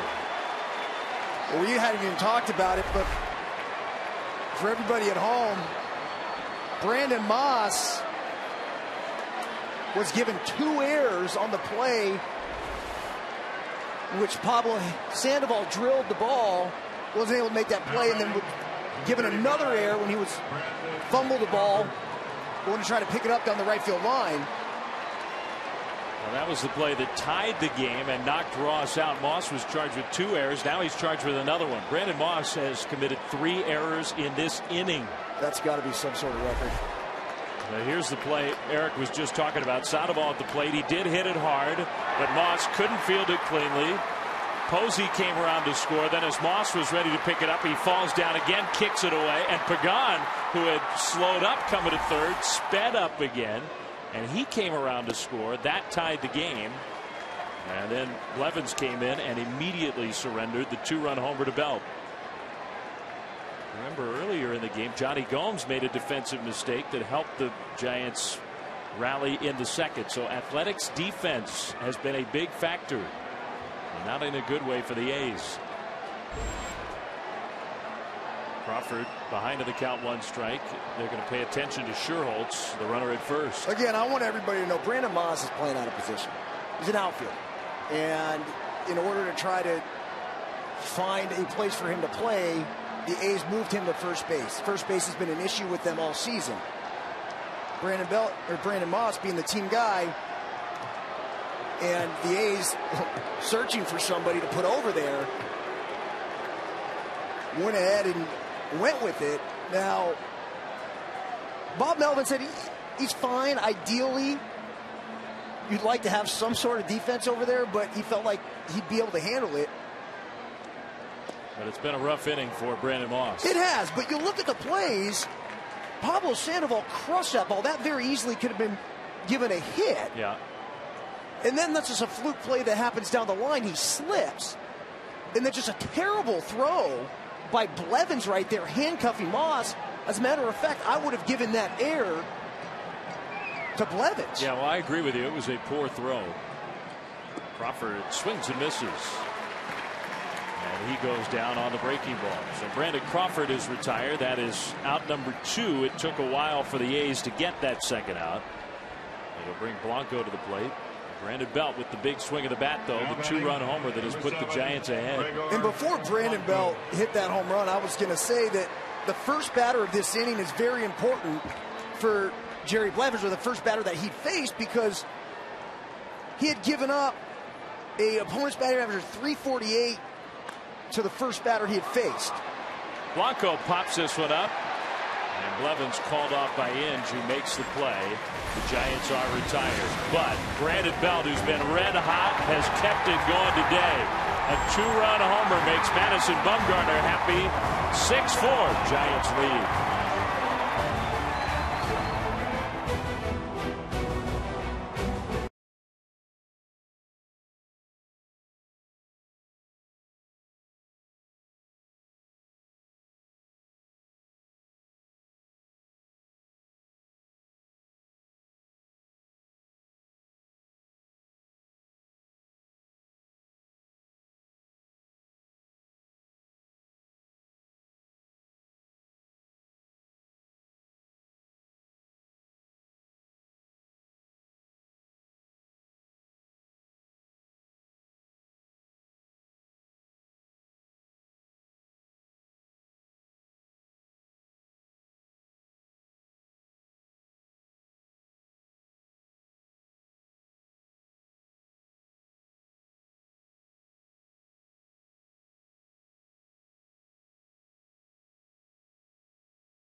The Freeway Series in Southern California, Angels have won 12 of their last 16 against the Dodgers, but Jerry Hairston's infield single today, making it 3-1 Los Angeles Dodgers in the 7th.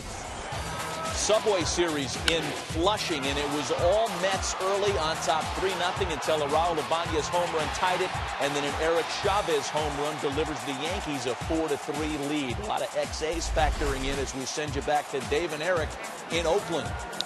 All right, thanks, Matt. So some back and forth action there. We've certainly had that here at the Coliseum. 6-4 Giants. Bumgarner still in the game, and he's got a chance to get a win despite struggling, particularly in the first few innings of this one. Brandon Hicks, who's 0 for 2, although he flied out to the warning track his last time up. The 9th place hitter leading off for the A's in the bottom of the 6th. Giants scored 4 in the top half, and there's strike 2. Those shadows continue to move, and now covering the home plate area, creeping toward the mound, the left field corner, all shaded. Believe it or not, shadows were never that bad here. Now, you don't get too many 4-15 starts. That pitch just missed a fastball. So in other words, sometimes you see conditions like that and you figure it could be real tough to hit, but maybe not necessarily the case in this part. Correct. 1-2, and he tried to backdoor him with that curveball, missed. I'm not saying I like shadows. Shadows were terrible. They're a hitter's nightmare. But it's a pretty decent backdrop here in Oakland. 2-2, and he struck him out swinging. I think he used the changeup there. Bumgarner gets his 5th strikeout, 1 away.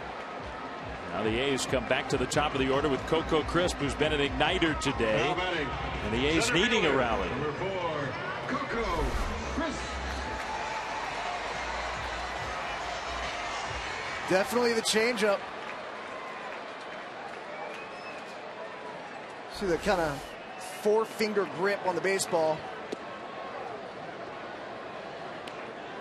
This is with the cutter into Crisp for ball 1. A lot of different ways to throw a changeup. Give the circle change. where you take your pointer finger and your thumb and you actually create a circle. Madison Bumgarner uses all 4 fingers there and doesn't actually enclose the pointer finger with the thumb.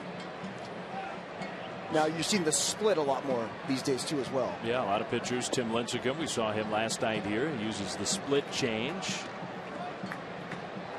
And Bumgarner, the changeup is not a huge part of his arsenal, but we've seen him throw some pretty good ones here today. 2-1 to Crisp. And that's ball 3. Now, Crisp is a menace when he gets out on the bases. The A's would love to see him take a walk here. 3-1 is called. Strike 2. Cutter. That's what makes Madison Bumgarner so good. He can throw any pitch at any time for a strike. So Chris doesn't have a real good idea what may be coming here on the 3-2 pitch on the way. And that is strike 3 call. He backdoored him with the slider. And Crisp called out and not happy about it. Just like you said, Dave, backdoored him with the slider. Although Coco Crisp doesn't believe it made it through that back door. I'm not sure if it did either. Our Lexus in-game box score, and Crisp 2 for 4. Weeks, Reddick, the top of the order, Eric, has been very productive for the A's. Back in that spot here, Jemile Weeks. Switch hitter, bats right-handed against Bumgarner. There's the curveball. And Crisp still upset about that called strike 3.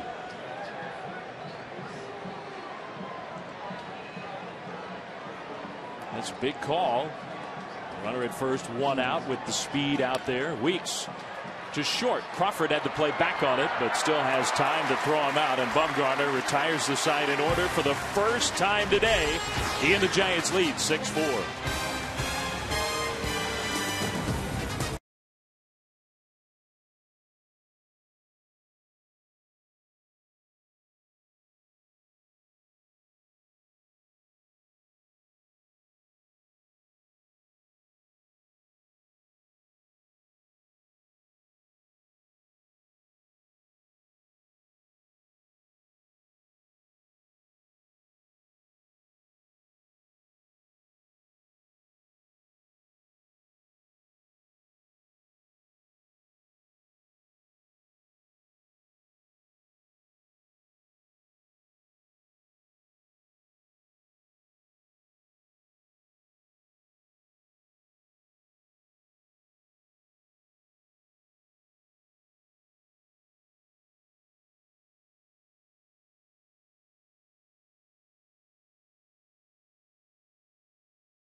Some help from some poor Oakland defense at the top of the 6th. Then to the bottom of the 6th, Coco Crisp called out on strikes and threw a mini tantrum of sorts. And Tony Randazzo ended up kicking him out of the game as the inning ended. And Bumgarner was walking off the field. Randazzo ejects Coco Crisp. So the Athletics bring in a new pitcher, Brian Fuentes, but also a new right fielder. Seth Smith is in right. Josh Reddick has shifted to center field as Fuentes faces the 2-3-4 hitters for the Giants. And Ryan Theriot taking strike one from the veteran lefty. There's Smith just into the game because Crisp is out of there. Coco none too happy about the third strike call, the backdoor cutter. Strike two on the foul ball to Theriot. And I do agree with Coco Crisp. I don't think that ball came all the way back to the plate. It was a very good pitch, a 3-2 pitch from Madison Bumgarner. But I think it definitely was outside.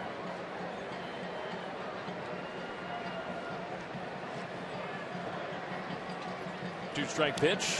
Theriot fouls another one straight back. Well, another look at that 3-2 pitch.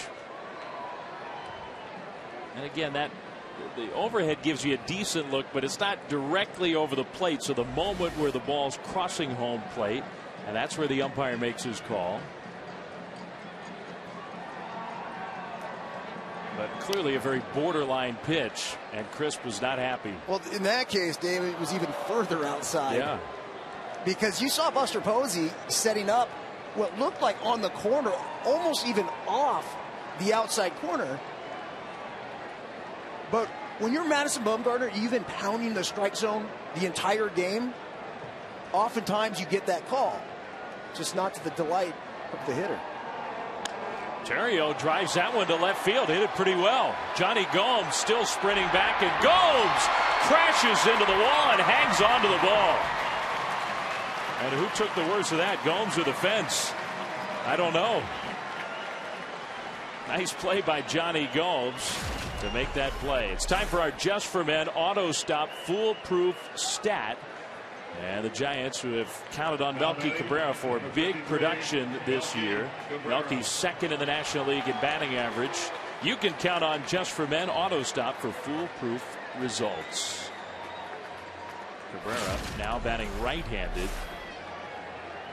which has been his even stronger side, at least in terms of batting average, against Fuentes. Showed a bunt, takes a ball, 1-0. Well, here's Johnny Gomes going back. Good wall awareness. Although by his reaction, it seems like it shocked him a little bit. Yeah, my partner Eric Burns. You and that wall got together a few times over the years, didn't you? Yeah, we spent a lot of time together, no doubt. Old friends, Eric Burns and the left field wall here at the Coliseum. Good to see her again. She's still holding up. Yeah, looks pretty good all these years later.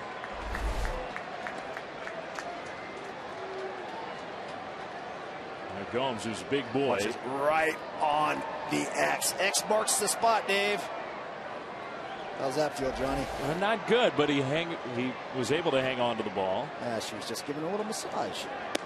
There's ball four. Melky Cabrera makes his way to first. For the first time in this game, the A's have really contained Melky Cabrera in this series. But he'll take the walk in front of Buster Posey, whose two walks have been two key plays in this one. Batting, number 28, Buster Posey. So Posey comes up.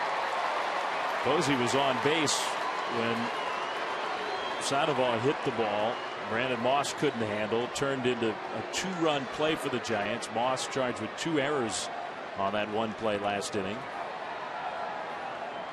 Posey launches one deep to left field, and that one is gone. On the first pitch, Buster Posey with a 2-run homer, and it's 8-4 Giants.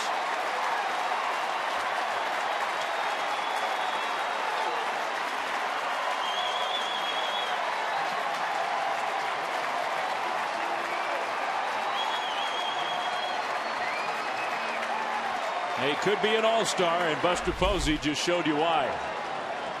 Well, he will be an all-star. He jumps on that first pitch fastball for Brian Fuentes and crushes it to deep left field. And really, the only question was, did it Was it going to stay fair? And it did by plenty. That's the approach you want to take against Brian Fuentes, too, because he has a great changeup. So whenever I would face him, I always try to jump on the first fastball I saw, and Buster Posey did that a lot better than I used to do. A ball to Angel Pagan. Nice little leg kick, but keeping his weight back. Hands inside the baseball. Talked about whether or not it would stay fair. You see him pull his hands in, stay through it. I think one of the more pretty swings from the right side in the game today. Tommy Mansky hitting me. It's ridiculous how gorgeous his swing is from the right side. Righties don't have pretty swings. Lefties do. Well, another home run baseball. And a very young fan. Perhaps a first baseball memory. The hat's a little big. But they've got the ball. Well, Brian Fuentes is not fooling the Giants right now. Pagan takes the walk. The only out for the Giants. Terrio hit the ball where Gomes had to crash into the fence to catch it.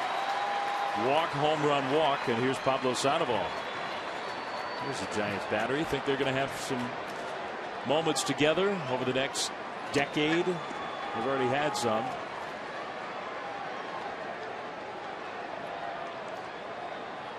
So Sandoval bat right-handed. Fuentes has to worry about Pagan and his speed. The Giants were down 4-2 in this game. They scored 4 in the 6th. They've got 2 here in the 7th. And the Oakland bullpen has given up 2 two-run homers to a Giants team that is not known for hitting home runs. But shown some power today. And the A's have shown power as well. They've hit 2 home runs. Reddick and Gomes. This Giants team has been fighting them. Comeback win last night, trying to do it again. Sandoval looks like he's getting the swing going. A line drive into center field. And that's a base hit for Pablo.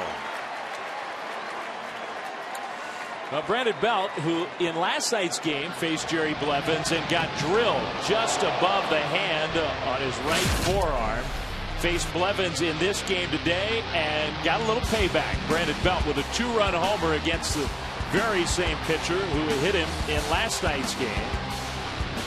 And a big swing of the bat that broke the 4-4 tie, put the Giants ahead 6-4. It's now 8-4. And Kurt Young's out for another mound visit. Brian Fuentes, the Giants are teeing off on him now. Been around a long time, had a lot of good big league years, been a closer, was the A's closer, but has lost that job as the season's gone on, and now struggling in a setup role. Dave, you mentioned the comeback by the Giants last night. That was their 15th comeback win. Looking to do it again here tonight. It seems like in recent years, when the Giants would fall behind early, especially last season, you just got that feeling that they didn't have the ability to come back. So Belt swinging away on the first pitch, and he hit it foul. Well, it is definitely an improved Giants offense. There's no question about that. It's a different group, and they're doing it a different way than they did in 2010 when they had so much success, where they relied on the home run so much more. Guys like Aubrey Huff and Pat Burrell. Bruce Bochy's got a more athletic team, a younger team. And he's got an emerging first baseman right now who is just red hot, Brandon Belt. Belt has not made it out in this game. 2 hits, single, a home run. He's also drawn a walk. He's knocked in 3. And the Giants are watching perhaps their first baseman of the future blossom in front of their eyes. And what a difference a couple weeks makes. Belt was close to, I mean, really in some ways had lost his job. There's a called strike on a fastball. Belt was splitting time with Brett Pill, another fairly young Giants player. Aubrey Huff, the veteran. Not to mention Buster Posey taking at bats from him when they would put him at first base. But that home run swing has been with Belt now for the last couple of weeks. And he's got 4. Been hitting a lot of balls hard. He didn't hit a home run until a couple weeks ago when he started this stretch. Hitting nearly 500 in his 11-game hit streak. He hits another one deep, but pulled it foul. He got the barrel of the bat on the ball, but well foul. Strike 2. 9 home runs last year and just 180 something at bats. Now, his batting average, I believe, is around 220. But he did take his walks. He had a nice on-base percentage, and you knew the power was there.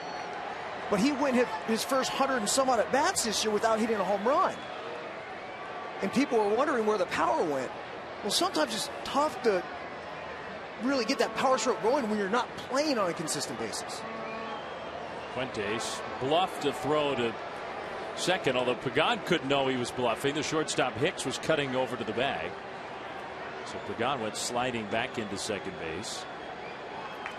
One thing the Giants really do like about Brandon Belt, his ability to hit left-handers. We saw him hit the home run against the lefty. Facing Fuentes here. And that one is taken down and away. Brandon Belt had so much success at the minor league level. His numbers are mind-boggling. I don't believe in 4A players. I feel like if you are capable of putting up those numbers at the minor league level, you are capable to put up something similar, maybe not quite as high, but similar at the big league level. But you need to be given the opportunity to do so. 2-2. And Belt fouls another one off. That breaking ball, that was pretty well thrown, I think, by Fuentes. But Belt got the bat on the ball. Dave Fleming, Eric Burns from the Coliseum in Oakland. A's scored 2 in the first, led 2-0 after the Giants had tied it. Oakland went back ahead 4-2. Giants took a 6-4 lead. Now here in the 7th, they've made it 8-4. Belt takes that curveball off the outside. In defense of Bruce Bochy and everyone else within the Giants organization, Brandon Belt didn't really do anything in the early part of this year that said, this is my job. That said, I'm going to go ahead and take this and run with it. So they were just searching for anything, any sort of production out of that first base spot. And finally they realized this mixing and matching isn't working. And they've been running Brandon Belt out there every day since. Runner's not going anywhere, and Belt takes ball 4. So he's on base for the 4th time in the game. Another good plate appearance for Brandon Belt. The bases are loaded with 1 out for Nate Sherholz.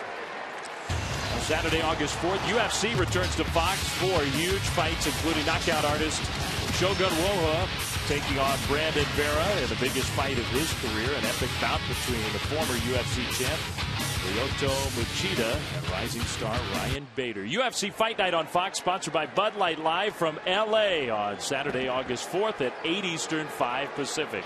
New pitcher for the A's with the bases loaded. Giants lead by 4.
Norberto just off the disabled list on Thursday. In 21 games, a 3.91 earned run average, and he inherits a mess. The Giants are threatening to just blow this game open. They lead 8-4. The bases are loaded for Scherholtz, and Norberto misses with ball one.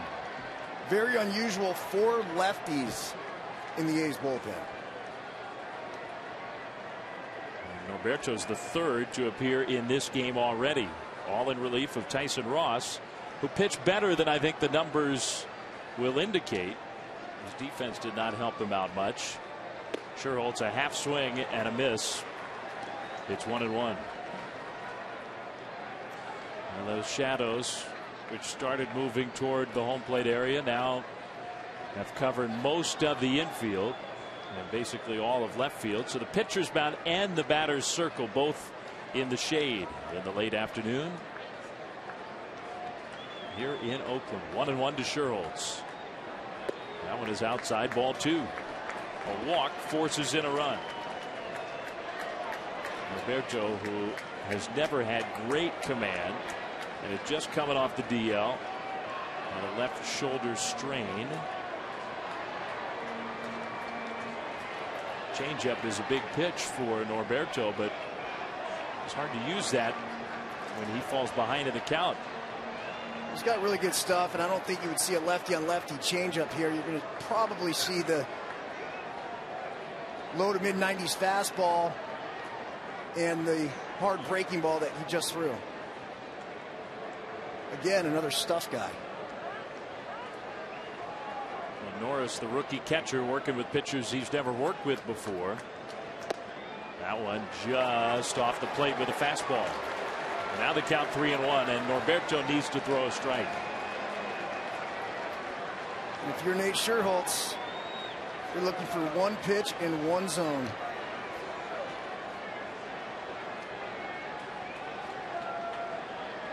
Let me simplify that. You're looking for a fastball over the middle of the plate. 3-1. Scherholtz swings and misses. Well, he got a fastball. I'm not sure that was exactly the location he would have wanted, but he took a swing. Now the count runs full, 3-2. And Nate did him a favor right there. Right at the top of the strike zone, maybe out of the strike zone. It was out of the strike zone. Very difficult to lay off as a hitter. So now the count runs full. The 3-2, and it's up and in, ball four. And Norberto not close there. Walks in a run. Pagan comes in to score. That one will be charged to the record of Fuentes. The bases are still loaded. Still only one out, and this was turned into a nightmare for Bob Melvin and the A's. The bullpen having a real hard time. Blevins, Fuentes, now Norberto. And another left-handed hitter comes up, Brandon Crawford. Bullpen let him down last night, and again here tonight. Crawford 0 for 3, takes a strike, fastball right in there.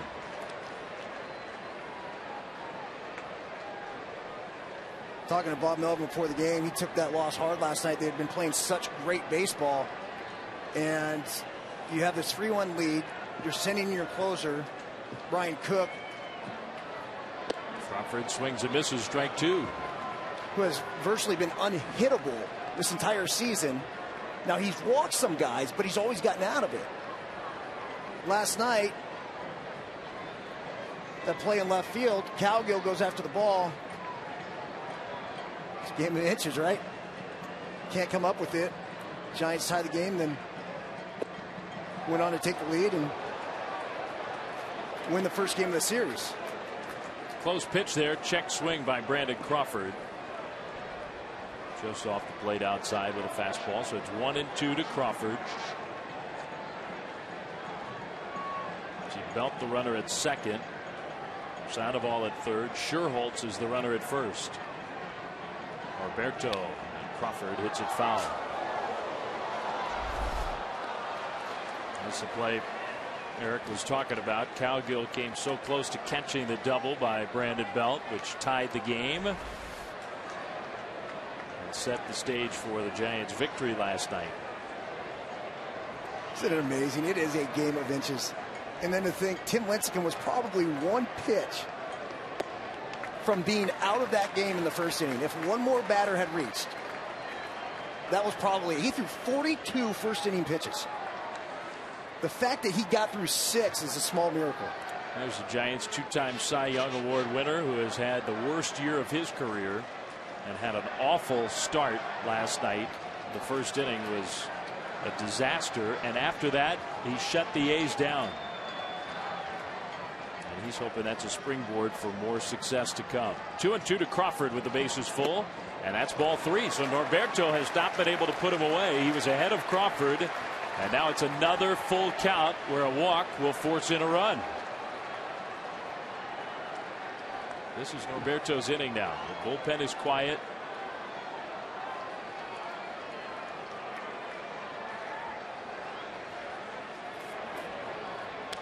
Crawford spoils it foul. High fastball. Too close to take. Crawford hit it foul. Brandon Crawford putting together a very good at bat. Crawford has had some big moments. He doesn't have great offensive numbers, but he's had some big hits for the Giants. He seems to have an ability to be calm in a big spot. He checks his swing, and the ball came in and hit the bat. A foul ball. Could have hit him. It hit the bat. So it stays full, 3-2. Norberto's not a fun guy to face. He's got the bearded look going out of the bullpen. Hard thrower. In that case, effectively wild. He might have stung. Another 3-2 pitch on the way, and Crawford takes strike 3 call. Well, he thought it was outside, and Crawford now not happy with the call. But a big second out, bases still full. Well, the stars aligned for the 2012 Major League Baseball All-Star Game. The best of the American League against the National League Stars. Don't miss the action Tuesday, July 10th, 7:30 Eastern at 4:30 Pacific right here on Fox.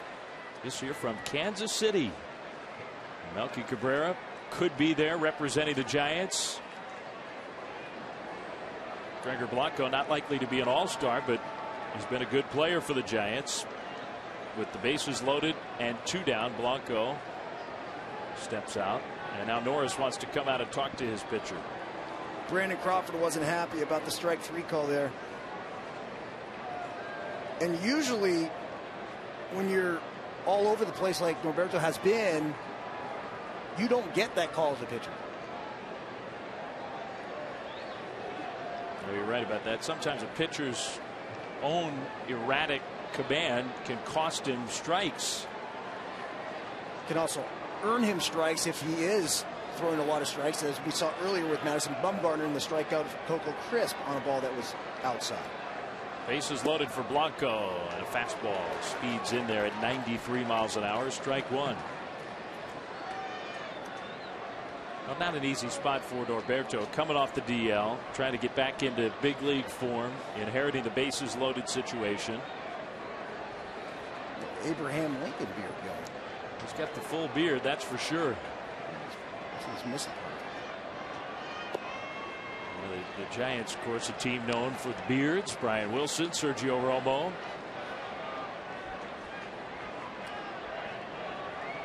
Well, there's Romo. We're in the hoodie in the bullpen. There was a point in this game where it looked like the Giants bullpen was going to get involved quite early. Bumgarner has stayed in the game, and he's still in the game. Blanco swings and misses. Norberto ahead 1-2. We're going to see Bumgarner in the last of this 7th inning.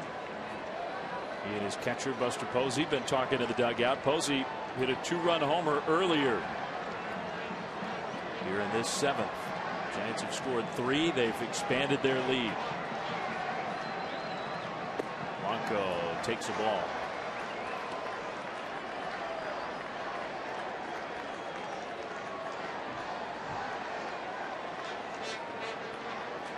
Tyson Ross went 5 1/3. Blevins got 2 outs. Fuentes only got 1 out.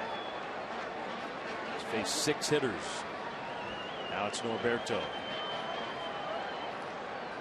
The 2-2. Blanco takes inside.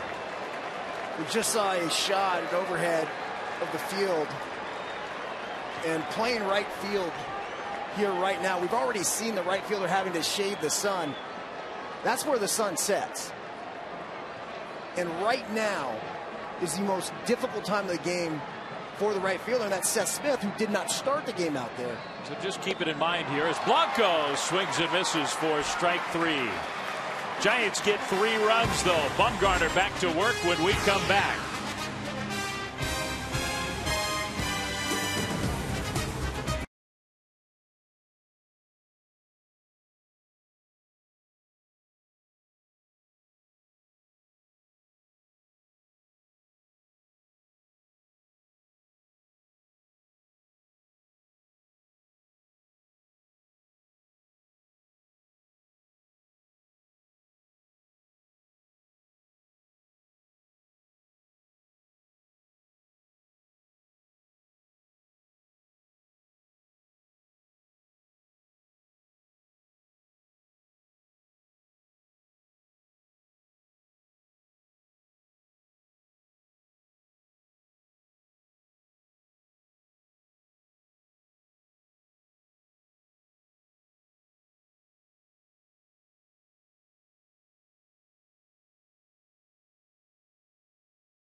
Presented by Budweiser.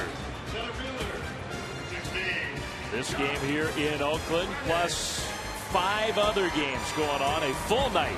Baseball night in America. Yankees, Mets in New York. Red Sox and the Braves. Dodgers trying to wrap up a victory against the Angels down in Anaheim, leading 3-1 in the 9th inning there. So some great action all across the big leagues going on as we speak. And Madison Bumgarner, he and the Giants have a chance to make it 2 in a row against the A's. Josh Reddick, who is 2 for 3 with a home run in this game, leads off. It takes a ball. It's 1-1. Giants will get the bullpen going as Bumgarner now over 100 pitches. And what has been a tough evening for Bumgarner. The first few innings were a struggle, that's for sure. Reddick, first left-handed hitter to homer against Bumgarner all year. 3 batters into the game, the A's led 2-0. A 2-1 pitch is inside, and now the count is 3 balls and a strike. It's Sergio Romo, the right-hander, getting loose. And we could see Romo in the game pretty quickly.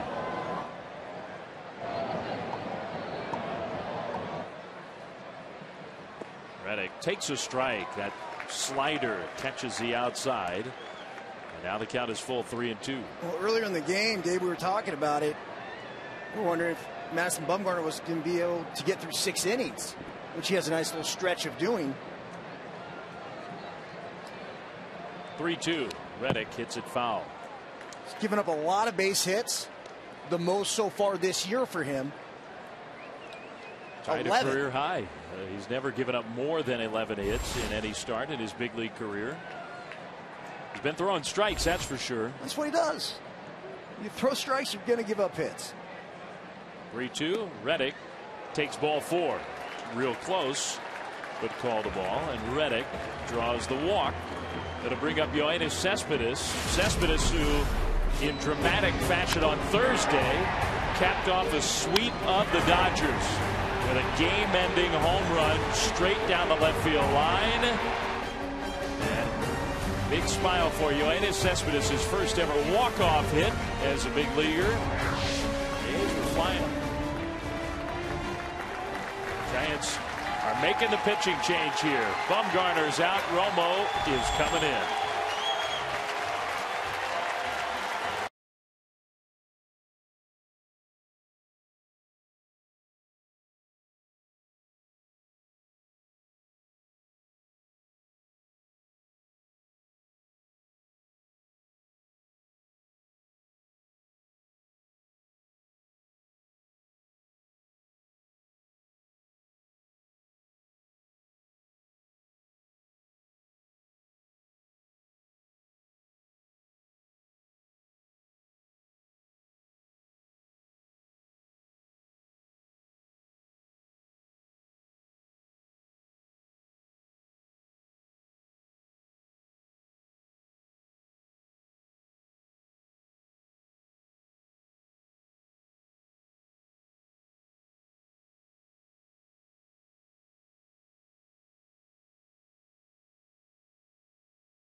The Giants bullpen to face Yoenis Cespedes, runner at first, nobody out. The A's trailing the Giants 9-4. And Romo misses. I think the strike zone is fairly tight right now. Tony Randazzo.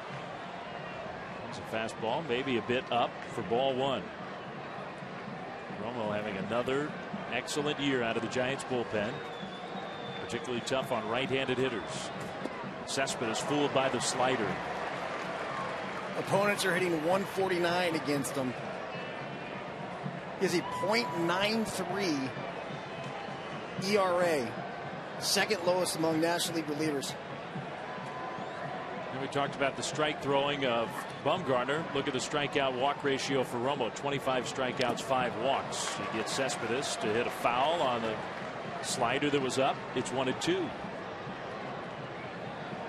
He's actually the active career leader of all relief pitchers, having the highest strikeout to walk ratio, 5.56. Look at those numbers going back more than a century of pitchers who've had a minimum 200 strikeouts, the second best strikeout walk ratio of anybody.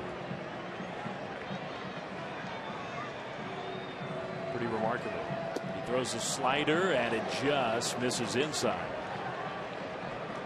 Cespedes took that one, and it was close.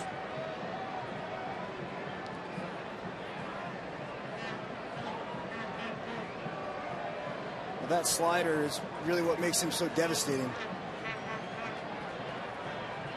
So difficult for right-handed hitters. You'd think he'll be throwing it again here. The 2-2. The slider struck him out swinging. So Romo gets Cespedes.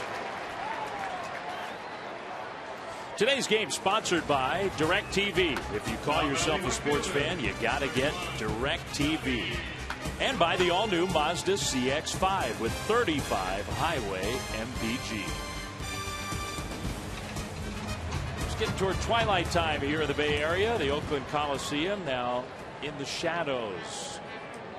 The Giants and the Athletics. Johnny Gomes, who has a home run against the Giants starter. Madison Bumgarner now faces Romo. Runner on with one out. The slider missing, ball one. Well, the A's have outs still to go. This game is not over. Giants have a good bullpen. But it's not quite as deep as the Giants bullpen has been. Brian Wilson out for the year. Guillermo Mota suspended. Out for a long while. There's a slider for a strike. It's 1-1. Well, Santiago Casilla, formerly Jairo Garcia, who I played with on the Oakland A's, same guy, name change. Happens. Don't blame him. If I could be 25 again, I would. There goes Reddick. Romo wasn't paying attention, and it's strike two. So Reddick takes second base. Got a running start there. Santiago Casilla has solidified the back end of that bullpen so well. Second in the National League in saves, 20 saves and 21 opportunities. And then that's allowed Sergio Romo to stay in his role, which is so effective against right-handed hitters like you mentioned. Here's his 1-2, and Gomes strikes out swinging on that slider again. So Romo gets Gomes 2 down. With Inge coming up. Dave Fleming, Eric Burns here at the Coliseum. And Eric, it has been another kind of wild game between two teams that have a history of playing crazy games head-to-head in this Bay Bridge series. The A's and the Giants meet 2 series a year every year in interleague play. The fans mingle in the 2 ballparks. Makes for some pretty good baseball theater. This is awesome. That's fun to see a packed house here at the Oakland Coliseum. Romo thought he had the strike there against Brandon Inge.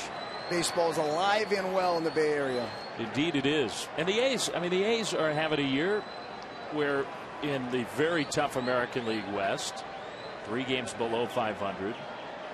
But the A's have a lot, I think, to be pleased about. Giants are a contending team in the West and certainly in the wild card race in the National League. But the Athletics of Seth Smith's had a good year for Oakland, but very good. The young players like Josh Reddick, first full year as an everyday major leaguer. Yoenis Cespedes has superstar potential. Their young pitching that you were talking about earlier in our telecast. Jared Parker, Tommy Malone, who they got for Gio Gonzalez. I think the A's have a lot they can be happy about. The problem is Oakland's had injury problems, inconsistency from some of their young guys. They haven't totally put things together. But I think the pieces are in place for the A's to be a much improved team going forward. It's going to take a while, but they have the right man in charge in Bob Melvin. A manager in place who seems to have the attention of his players.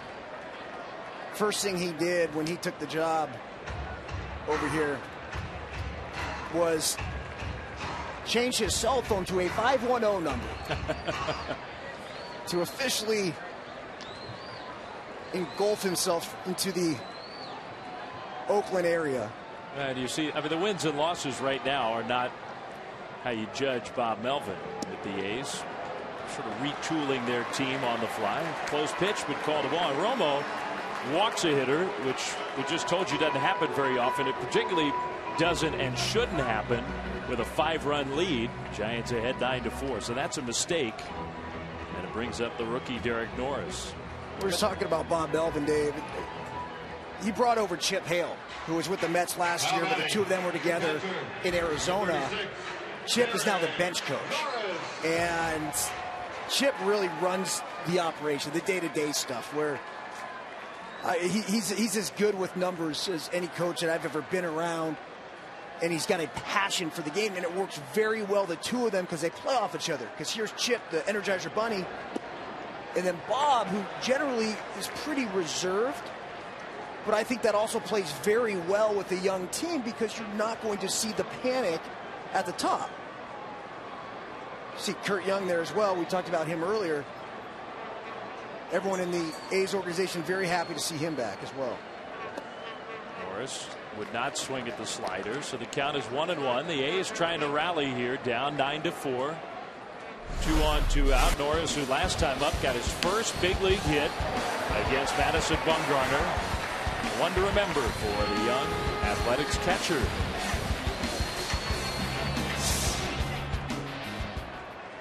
And they did save the baseball. Strike 2. Pitch to Norris. Well, there it is with the authentic stamp on there. That's the ball. Well, there it is, but what we did not show you was that they pulled a little switcheroo and then actually threw another ball into the stands, hoping Norris would see that at first base and some sort of panic would set in for the rookie. He looked pretty calm to me. I think he had a pretty good idea what was going on. He's rocking a full beard as well. He could be in a half panic now. It's not a fun place to be behind the count against Romo. Reddick breaks for third and makes it safely.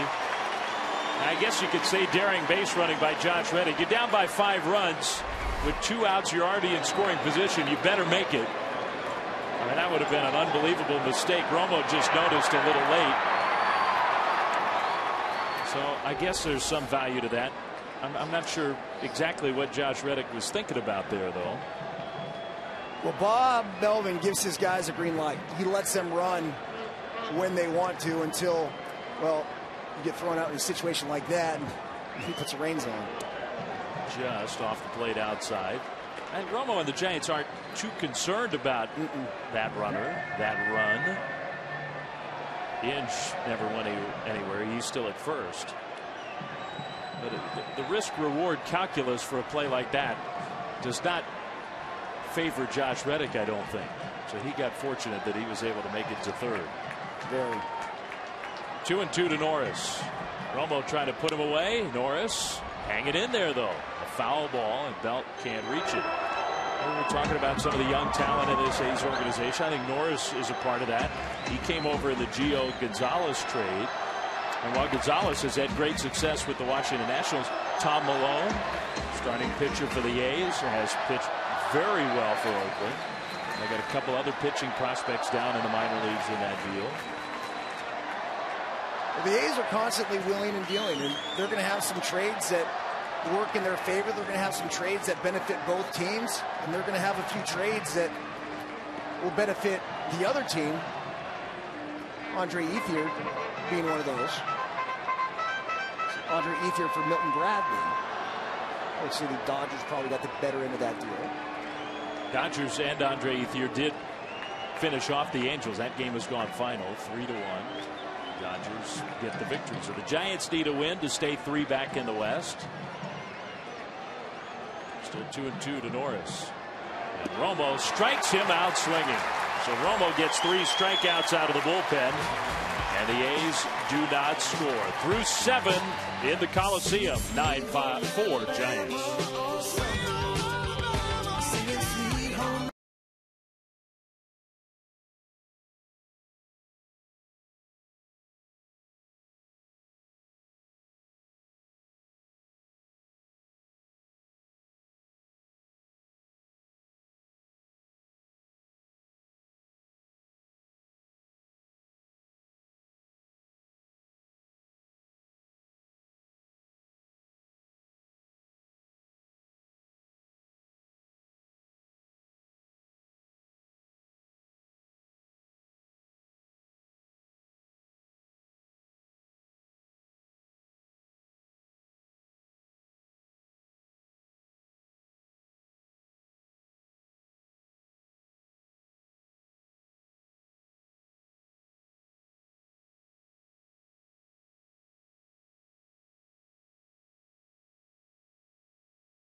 Giants have come from behind in this one. They lead the A's 9-4. It's the 8th inning, and Ryan Theriot for his 5th at bat of the game against the left-handed reliever Norberto. Theriot 1 for 4, hitting .266 for the Giants.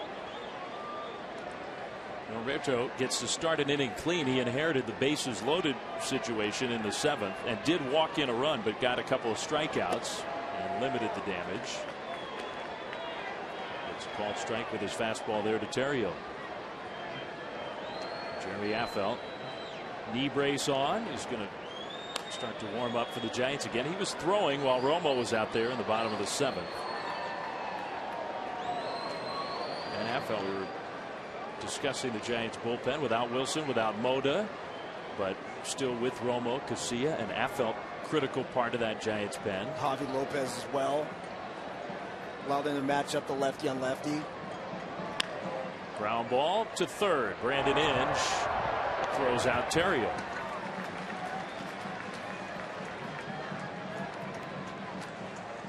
Now Melky Cabrera comes up here with the bases empty and 1 out. It is a tight race and some real talented outfielders in the National League. But Giants fans, in part, have helped Melky Cabrera. He is in position as of right now to start the All-Star game. Kemp, Carlos Beltran, Ryan Braun in pursuit, but Melky Cabrera in that 3rd spot. Well, that's tight.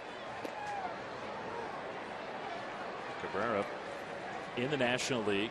He spent 2010 with the Braves in the NL, but mostly in his career has been an American leaguer.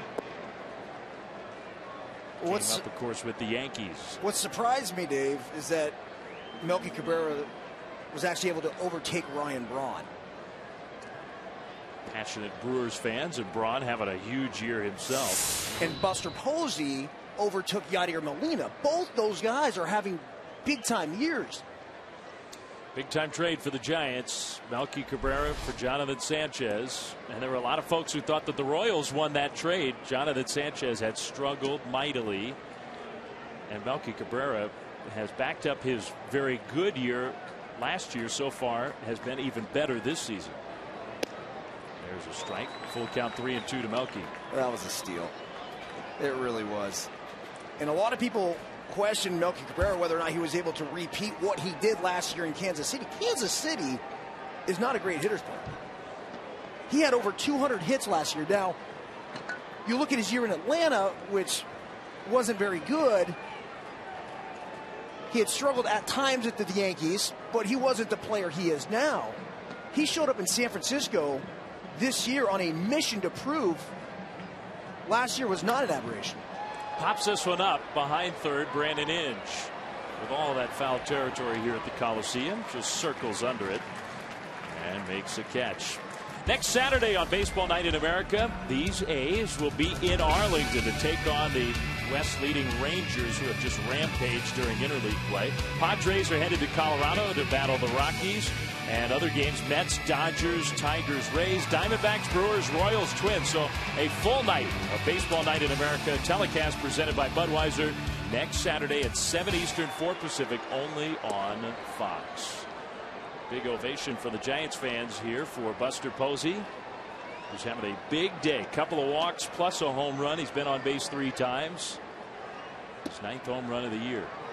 You mentioned the Giants fans, and I credited them for giving the votes to Buster Posey and Melky Cabrera, enough of them to overtake 2 guys having great years.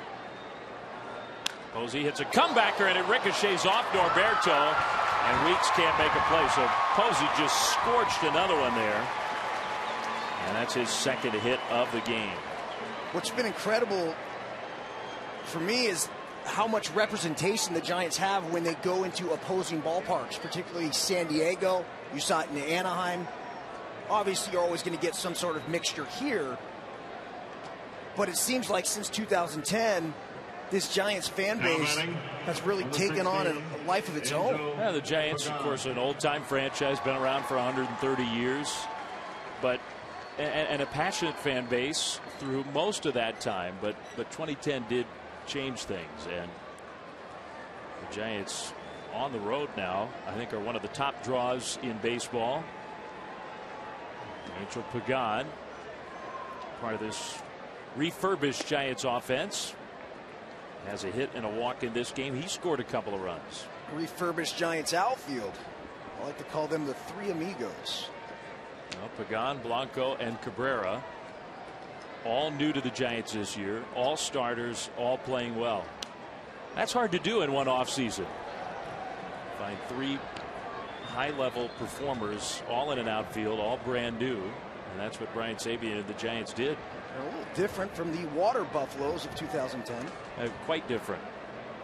Huff and Pat Burrell. And Giants back then had Andres Torres, who had a major role in that 2010 season. Torres traded for Pagan. And Gregor Blanco really has assumed the role that Torres did in 2010. And I think that trade with the Mets, I think it's another trade you would say, at least as of now, the Giants won, and perhaps won handily. Andres Torres has struggled. Ramon Ramirez, reliever in that trade, has not pitched particularly well. Angel Pagan has been excellent. It's been a model of consistency, really. 3 different hit streaks of over 11 games. I mentioned that earlier. At one point, I believe he had reached base in 46 of 48 games. Or he had hit in 46 of 48 games. He's had 3 separate long hitting streaks this year. It was a good hot stove league for baseball in the Bay Area this offseason. The A's and the Giants both made some really productive moves. Pagan takes ball 4. So Norberto having problems with his command. He walks Pagan. Posey to second. 2 on, 2 out. Sandoval coming up, and Bob Melvin is going to make another pitching change. So the 5th pitcher of the game will be coming in for the A's. It's been all Giants these last few innings. They lead the A's 9-4.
Is presented by Budweiser. From the Coliseum in Oakland, 9-4 Giants. It was 4-2 Athletics after 3 innings in this game.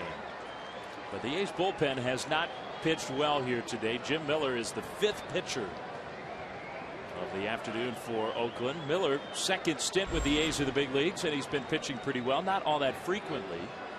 2 on, 2 out. And a first pitch breaking ball to Pablo Sandoval, misses. Usually you would think, now Norberto struggled with his command, but you would want to keep the switch hitter on the right side of the plate, where most switch hitters, that's their weaker side. Well, Pablo Sandoval is pretty equal from both sides, and in this case you bring in Miller. Sandoval took a rip, hit it foul. Left-handers are batting just 121, 4 for 33 against Miller, whereas righties are hitting him at a 302 clip. That's pretty valuable skill. A right-hander who can get lefties out, can carve out a nice big league career. Jim Miller into pitch. Ross, Blevins, Fuentes, Norberto, now Miller. Pablo Sandoval has 2 hits in the game. Takes that one. And it missed for a ball. 2-1. When I was with Oakland, there were times where we would not even have a left-handed reliever in the bullpen. Quite the opposite of how the A's bullpen looks now. But we had guys like Jim Messier with the screwball. Yeah. That was so good at getting left-handed batters out. He had an excellent few years. Sandoval hit that one well to right field. Reddick has room, though, and he'll make the catch in the sunshine. The Giants are retired. Middle of the 8th, 9-4. Giants lead.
Today's game sponsored by the 2012 Ford F-150, built Ford tough, and by the makers of One A Day Men's, the official multivitamin of Major League Baseball. What a day here in the Bay Area, the Bay Bridge, connecting San Francisco and Oakland. We've got Bay Bridge baseball for you from the Coliseum. 9-4 Giants. Jeremy Affeldt into pitch now, and facing the left-handed hitter Brandon Moss. He gets called for a strike. Affeldt throwing the ball very well. 25 appearances. Has spent part of the year on the disabled list. Now pitching with a knee brace. You might be able to see the outline of it underneath his pant leg. Brandon Moss has had a tough game. 0 for 3. Committed 3 errors in 1 inning. Hits that one foul out of play. Strike 2. Again, I'm going to come to Brandon Moss's defense just because there were 3 errors that really were, all 3 of them, one of them was fluky. So the first one was difficult because Pablo Sandoval crushed that ball at first base. The next one, he somehow got sniped trying to pick up the baseball. It's a high fly ball to center field here. Blanco going back, still going back, and he makes a catch almost up against the wall. Moss gave it a good ride, but came up just a bit short for 1 out. The concentration of the center fielder, Gregor Blanco. Now batting, shortstop. A lot of room out here, and after the sun sets. I think he's asking, was that a hanger?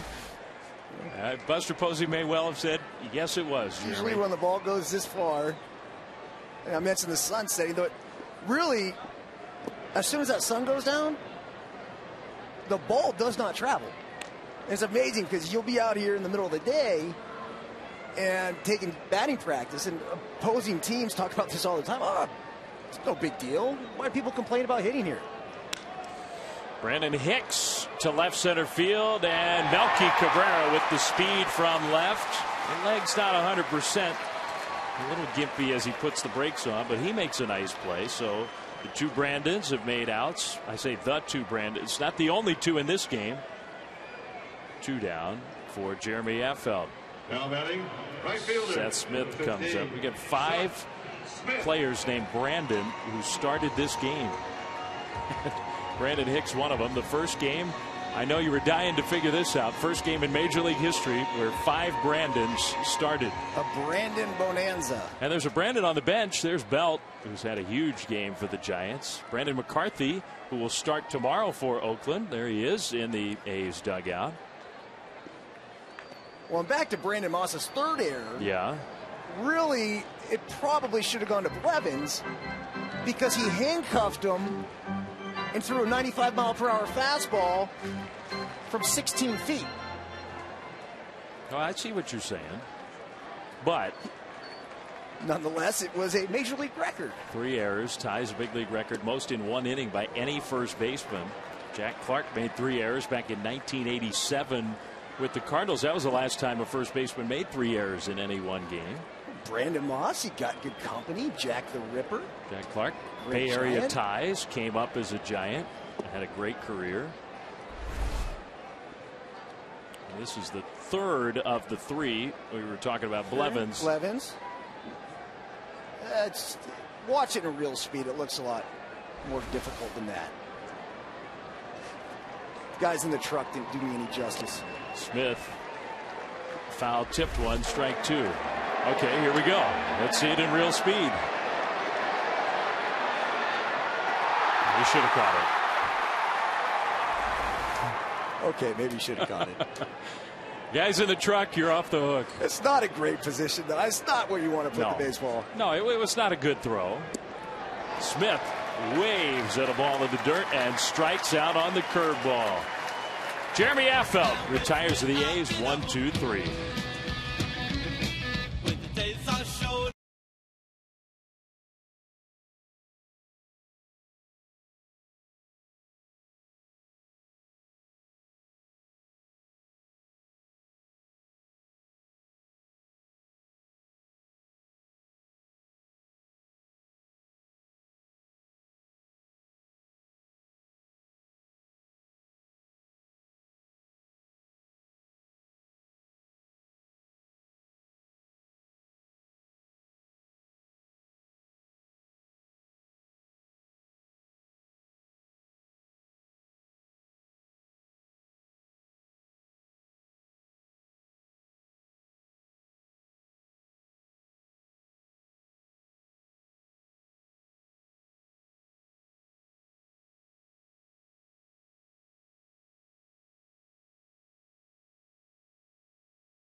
Giants lead the A's 9-4. And Miller's still in on the mound for the Athletics against Brandon Belt.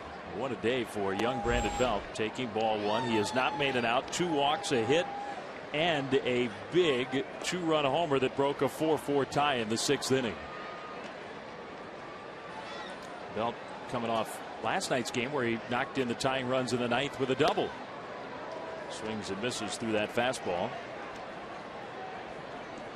So Brandon Belt starting to establish himself as a big leaguer. There was some talk. I mean, we're still a month away from the trade deadline, but there was some talk that the Giants might be looking for some production at first base. Had Belt not turned it up, Aubrey Huff was struggling. Now he's hurt. Brett Pill was struggling. And it could be that Brandon Belt sort of made the trade for himself by picking up his production to the point where I think the Giants want to see him every day. He deserves it. And they gave him an opportunity. It's that one to center field. Not quite enough. And the center fielder Reddick is over to make the catch. Well, speaking of the trade deadline of the Giants, our own Ken Rosenthal talked about what maybe the Giants are thinking about. Dave, Eric, the Giants, as always, would like to upgrade their offense. But when you talk to some of their people about where they can do that, they're not quite sure of the answer. Remember, this is a pitching-oriented club, a club that relies heavily on its defense. Second base is the one position where the Giants could upgrade, but Ryan Theriot has hit better in June. As for Brandon Crawford at shortstop and Brandon Belt at first base, well, you're not going to find guys who can defend better than those two at those particular positions. And Belt, with a 10-game hitting streak entering Saturday, is starting to take off at the plate. Good stuff from Ken Rosenthal. Nobody has more of a finger on the pulse of what's going on. Again, we're still a ways away from that trade deadline, but teams are starting to talk more actively about deals to make to improve themselves. And the Giants, I think, will absolutely be looking to make some improvements if they can. But the point that Ken was making there, Eric, there at the end, Brandon Belt today has even solidified that. I think he has for now. The big question when Brandon Belt really took over that everyday first base job, you wondered how long of a leash the Giants were going to give him. People were speculating. I was probably saying somewhere around 3 weeks to a month. But I'm not even sure if it would have been that long. And the reason being is because Joaquin Arias has been so vital to this team, playing such a good third base, that they really probably would have considered moving Pablo Sandoval to first base. But Brandon Belt is finally living up to his potential and playing the type of baseball that he's capable of, which is great for the Giants. Now, what does this mean for them going forward on the trade market? Probably not going to be in the running for a Kevin Youkilis, who most likely will be moved here in the next couple of days. Yeah, well, I think that's a good point. I mean, the Giants looking for offense, looking for power, and they may well be getting it from their own 25-man roster with Brandon Belt. And the Giants still will, I'm sure, look to make some moves as the trade deadline approaches. Looking for power, but where are you going to get it? Yeah, it's hard to find. Like Ken Rosenthal said, look, you have Ryan Theriot at second base, who's actually had a great month of June. You have Brandon Crawford at shortstop. Well, are you going to find somebody who is as defensively capable as Brandon Crawford? And is the offense going to outweigh the defense? If you watch the Giants this year, when they were struggling defensively earlier on in the season, it was costing them a ton of ball games. This is a team built upon pitching. Now, I know this sounds crazy, but right now, what the Giants might be looking for at the trade deadline is rotation depth. Well, Tim Lincecum may have turned a corner in last night's start, but Giants sort of have to wait and see about that. Barry Zito has struggled his last 3 or 4 times on the mound, the former A's left-hander. Lincecum sitting with Ryan Vogelsong, who certainly has not struggled. Vogelsong has really pitched well. The Giants, the guy who's really been the ace of the Giants, Matt Cain, will start tomorrow against Brandon McCarthy. That'll be a heck of a matchup in the finale of this series. Well, the Giants signed Brad Penny. He's down in AAA. The numbers don't look very good at all, but reports are his velocity is way up.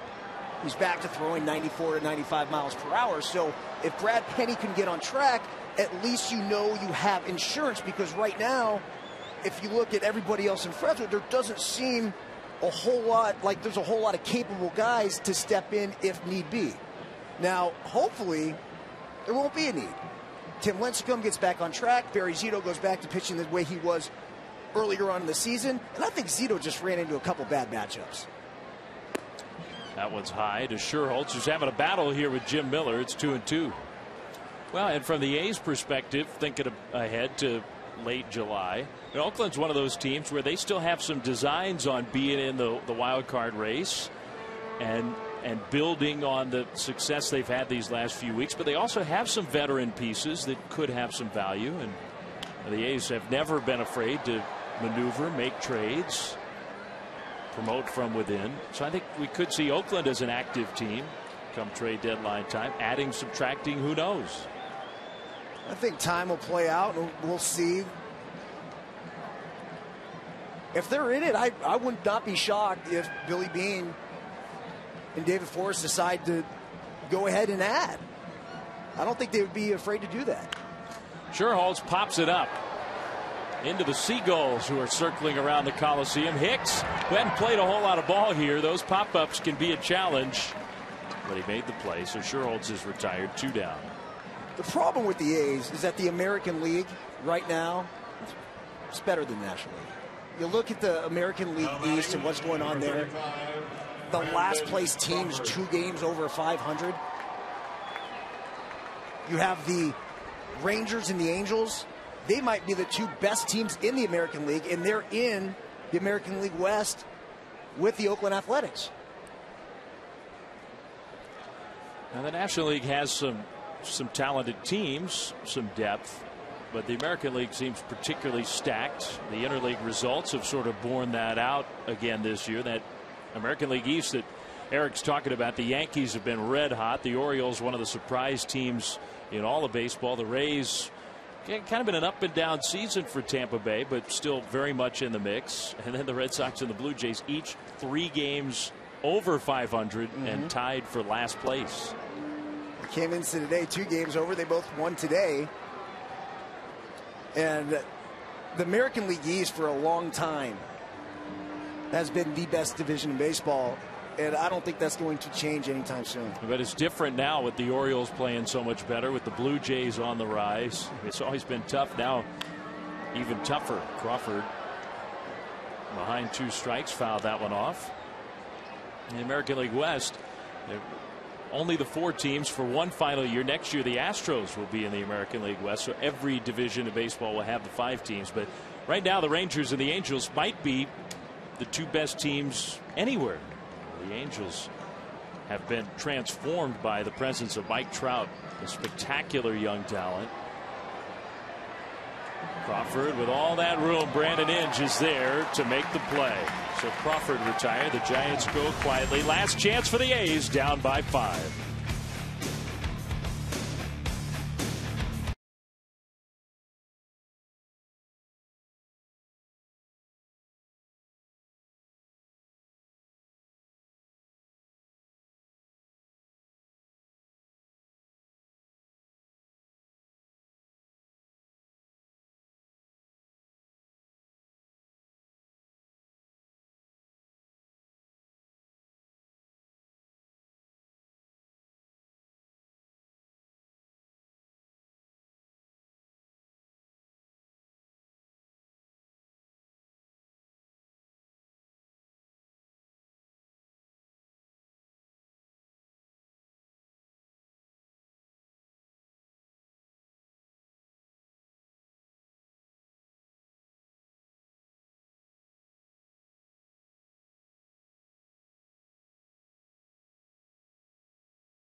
Moment. Giants catcher Buster Posey with a home run, sort of the exclamation point of a Giants rally against Brian Fuentes. Our better one today, brought to you by Mazda. Better, stronger, smarter.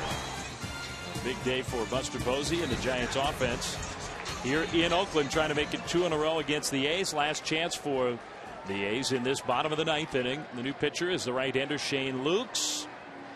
His 10th appearance of the season, called up from AAA, helping out this Giants bullpen, facing Jemile Weeks and the heart of the order for the A's in the 9th.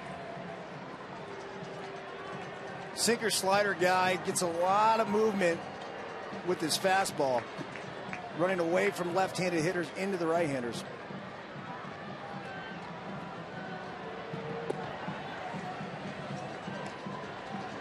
Shane Lukes coming off a rough outing against the Angels down in Anaheim, trying to bounce back from that. Generally, though, has thrown the ball well for the Giants. Weeks 2 for 4 and starting to heat up with the bat. I think the A's like what they're seeing from their young second baseman. He takes a ball and the count is 2-1. Well, our producer of the game, Larry Lancaster, director Jim Lynch, thanks to both of them for their excellent work again here this afternoon. Associate Director Yvonne Wagner, broadcast associate Alex Strand, technical producer Michael Mantovani, technical director Simon Benazra. Pre-game show produced by Ethan Kleinberg, directed by Mark Deaver, coordinating producers Mike Santini and Don Bowie, Dan Toma in audio. Thanks to Dan and all of our great crew here from Oakland. 9-4 Giants leading. 3-1, and there's a strike to Jemile Weeks. Full count, 3-2.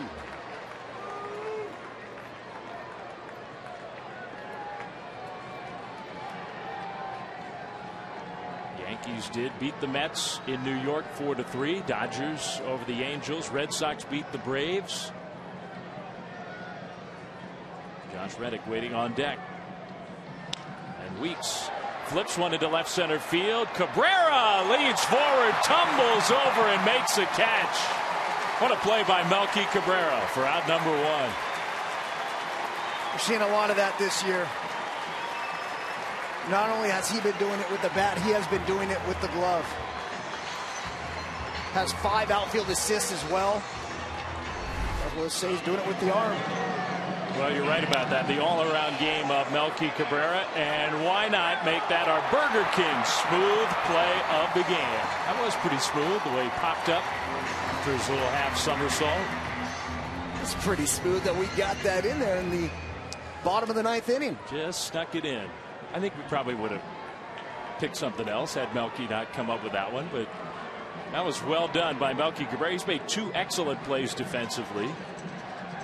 And defense has been a big part of this one, Eric, as Reddick swings and misses. The A's defense in a couple different spots really helped the Giants out. Going back even to the 2nd inning, A's led 2-0, and Johnny Gomes let a ball go by him. Kind of a tough hop out in left field, but helped the Giants tie the game. Reddick trying to launch one with that swing, and he missed, strike 2. Belt launched one earlier. He and Posey have homered for the Giants. Reddick number 17 for the A's, as Posey calls for the fastball and sets the target. Lukes misses, ball 1.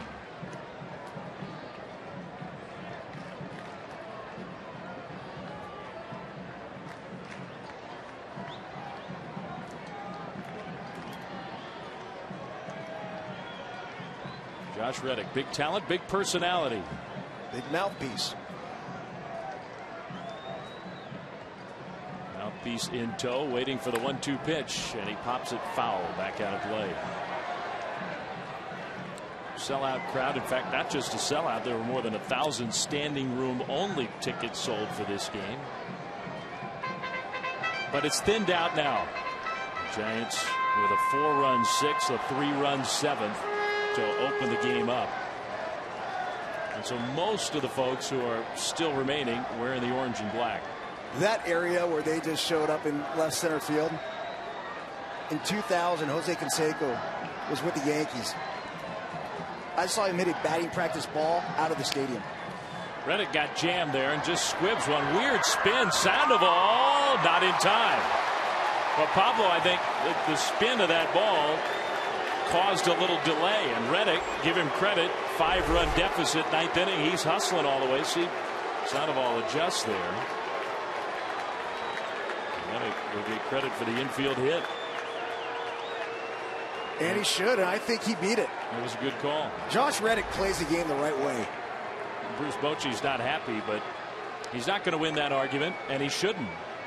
Brian Gorman missed a call at first earlier in the game. And I think that's probably why you see Bruce Bochy out there, because I guarantee you he got word that he missed that call earlier in the game.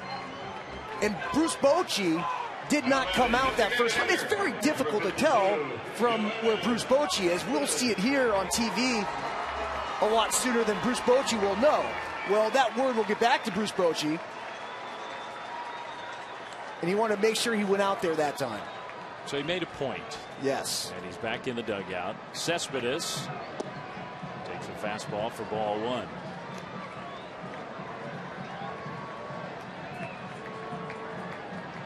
And it's Cespedes, even though he spent some time on the shelf, he's been hurt. Second runs batted in for rookies in the American League. Will Middlebrooks added to his total today. Hit a home run at Fenway against the Braves in a Red Sox win. He's having quite a rookie year for the Sox. And then you saw your guy Mike Trout at the bottom of that list. And you mentioned how he completely changed the dynamic of that Angels lineup, similar to the way Gregor Blanco does. And I say that because Trout hits the top of the order. Torrey Hunter has been on fire ever since. Albert Pujols has all of a sudden become Albert Pujols again. Cespedes, that one got in on his hands. Then you have Trumbo, and the Angels are a completely different team than they were at the beginning of the year when they were struggling offensively, big time. Well, if you want to give him to me, I'll take Mike Trout. He's you know, to watch him in person, the numbers are impressive enough, but Mike Trout has incredible speed, plate discipline. He's got power, and he's 20 years old. Bryce Harper doing it at age 19 with the Nationals. Some young talent in this game as Cespedes waves at the high slider, and Cespedes is retired, 2 gone.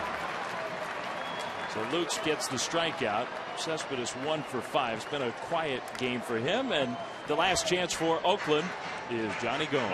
That was the pitching version of the Brandon Inge check swing base hit.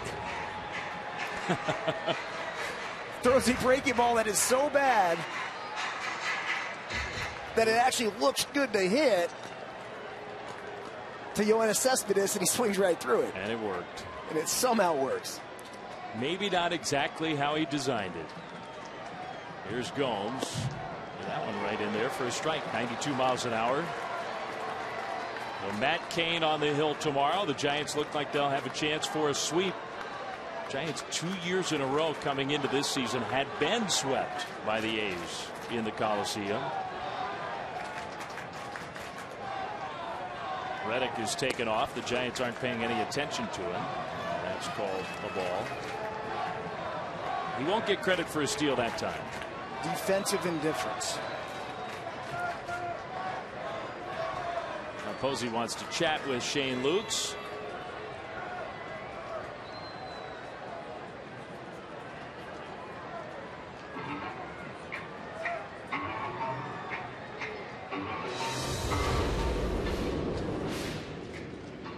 Cabrera waiting for the final out of this one. Hoping he and the Giants can celebrate a victory.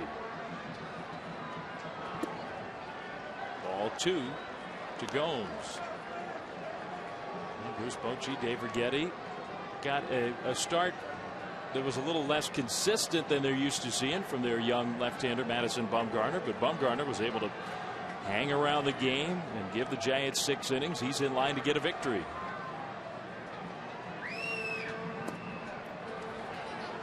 It would be his 9th win of this first half of the season. Well, you throw a lot of strikes, sometimes you're going to give up a lot of base hits. but ultimately your pitch count is going to stay relatively low, give you a chance to continue to go out there. And with Madison Bumgarner's stuff, he's not easy to hit.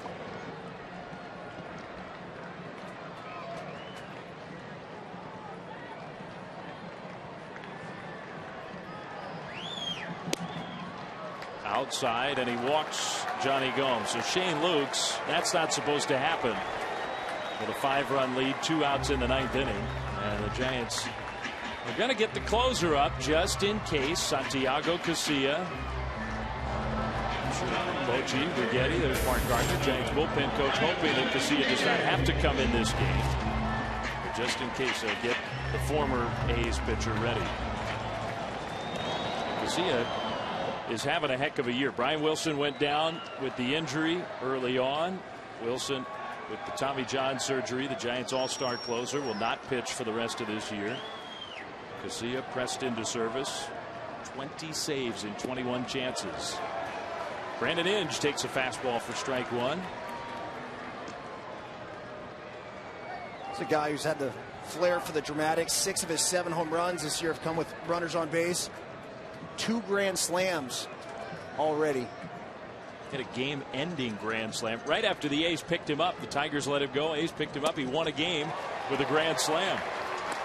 Good way to endear himself to A's fans. But now he's behind at the count 0-2, and the Giants are a strike away from 2 in a row against the A's. Giants fans standing up around the Coliseum.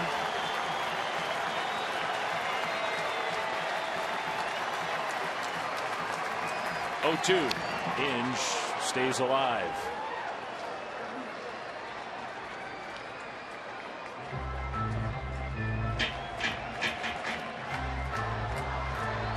I think the A's offense has made some big improvements. We've been talking about the Giants offense putting 9 runs on the board, showing some power. The A's first 2 months of the year last in just about everything offensively in the American League, but their offense has improved.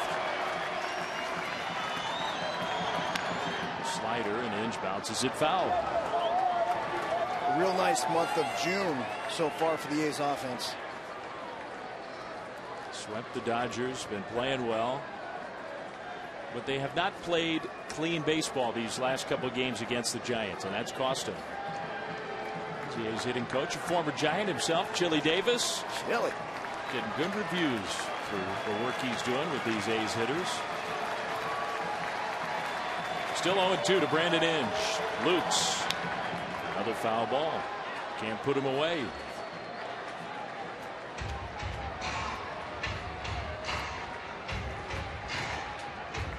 It's been a while since the A's came from 5 runs or more and won a game.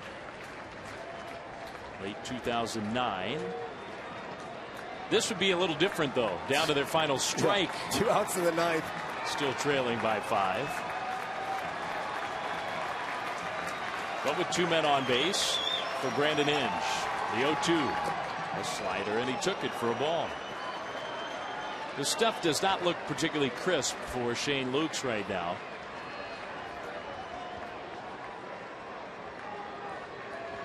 Norris would be next if Inge can extend this game. Still hope for the A's. Still some anxious moments for those two.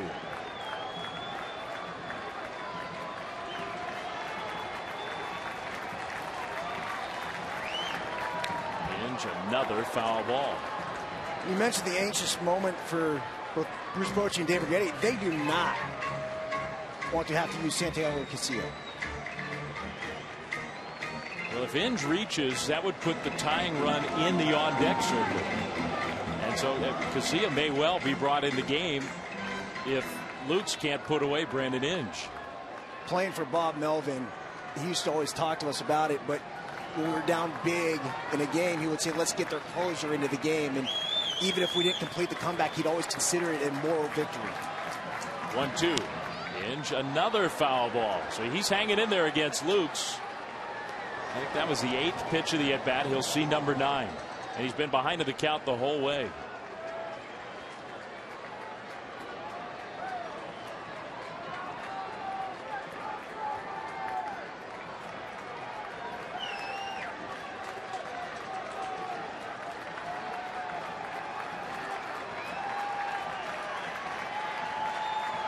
Reddick at second. Johnny Gomes at first. The 1-2. Inge lines a base hit into left field. Reddick is going to be sent around. Cabrera's throw will be cut off, and Reddick scores. It's a 4-run game. And Brandon Inge with a heck of an at-bat there to knock in a run. And Bruce Bochy's wondering if his closer is ready to go. And he's going to come in the game and bring Santiago Casilla in. And doesn't look to be all that happy to have to do it. So the former A will try to get the final out when we come back.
Heading into the ninth. And the A's down to their final strike. Brandon Inge, though, with a nice at bat to extend the game and make it a safe situation for the closer, the former A's right-hander Santiago Casilla against Norris, the rookie catcher. And it's ball one, 93-mile-an-hour fastball. Up 4 runs. Tying run is in the on-deck circle, so this is a save opportunity. Santiago Casilla with a chance to tie for the National League lead in saves. Looking for number 21. Posey looked like he didn't see that one all that well from behind home plate, and Casilla misses with ball 2. Now remember, you got the tying run in the on-deck circle, Brandon Moss, with huge power. So a walk would bring Moss up, and a chance for Moss to tie the game with 1 swing. 2-0. And that fastball catches the inside part of the plate. Strike 1. Casilla got the save in last night's Giants win, but did give up a run and had to throw 22 pitches to get 3 outs against 4 hitters. Exactly why Bruce Bochy and Dave Reddick would have just assumed not use Casilla today. Bochy's not happy. A little broken bat flare, shallow left. And Cabrera can't catch it on the dive. The game goes on. Gomes has come around to score. Inge stopping at second. It's 9-6. And Brandon Moss comes up as a possible tying run. So Norris with the broken bat bloop, but it got the job done. See Melky Cabrera coming in on that ball, just can't quite get to it. Norris breaks his bat. It actually tombstones in the infield. And it gives Brandon Moss a chance. Moss, who's been on a power roll. Brandon Moss has been swinging for the long ball of late. He's got 7 A's home runs in just over a 2-week period. And the A's, I think, are probably pretty happy to have him coming up right here. He can tie the game with a long ball. And Casilla misses ball 1. The other factor here, Santiago Casilla could well have been sitting in that bullpen with no inkling that he'd be coming into this game. Bruce Bochy, I'm sure, didn't think he was going to have to use his closer. It's 9-6 Giants. And give the A's credit. Moss swings and misses. Fastball, strike 1. Good pitch right there. If you're Santiago Casilla, you do not want to give Brandon Moss anything over the inner third of the plate. Casilla allowed a home run last night to Josh Reddick. A home run here tonight would be even different than that one, as Moss fouls a fastball back out of play, and now the A's again are down to their final strike. You saw Buster Posey set up outside off the plate. Santiago Casilla misses about letter high over the middle, and it was a good thing it was letter high. It's also a good thing it was 95 miles per hour. Sometimes you can get away with that.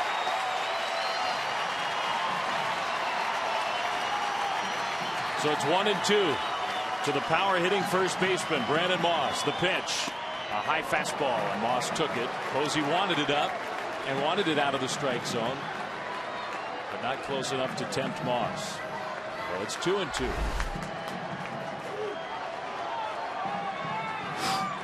He got barrel to that ball. It's a dangerous pitch right there. 2-2. Casilla, another fastball up and away. Casilla doesn't look real comfortable right now. So if he walks Moss, the bases are loaded, and Brandon Hicks becomes the winning run.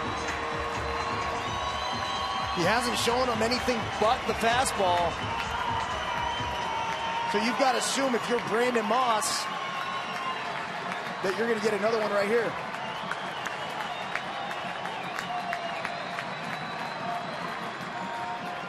Runners can go when Casilla pitches with 2 down and the full count. Here's the 3-2, and Moss takes ball 4. The walk has loaded him up, and the game goes on. And Dave Righetti's coming out now. Santiago Casilla has faced 3 hitters, and he has gotten none of them out. And the Giants skipper is not a happy guy. Everybody's going to conference here.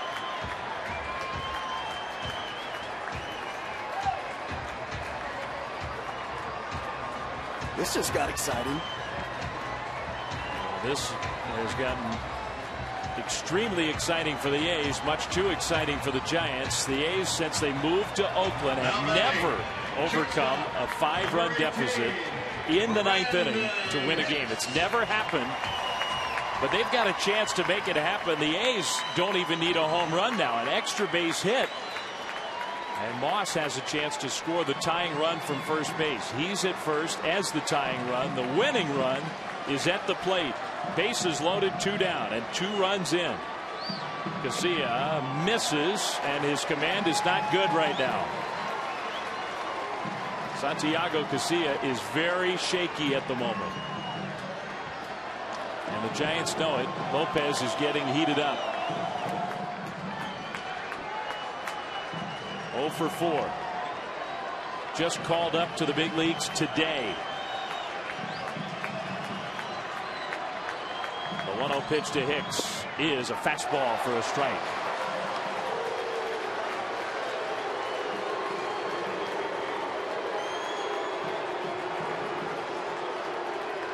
See the catcher Posey after that first pitch gesturing out to Casilla, almost trying to calm him down.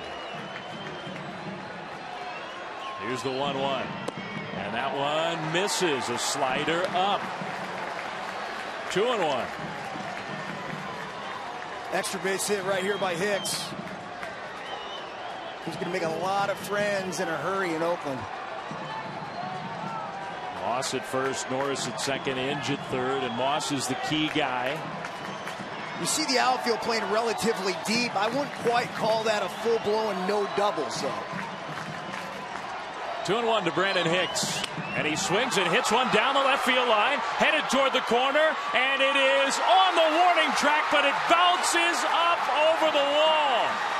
Moss coming around, but he's going to have to go back to third. It's an automatic double, and that, for the moment, saves the lead for the Giants. What a bad break for the A's, because that undoubtedly was going to tie this game. It's 9-8 Giants, and if the ball doesn't bounce over the wall, it's 9-9. Hicks hits it. He gets inside on him a little bit. Now, I'm not sure if Melky Cabrera would have been able to get that ball anyway, but I mentioned they weren't playing a full-blown no doubles. No doubles would be where each of the outfielders is almost playing near the warning track, playing very deep.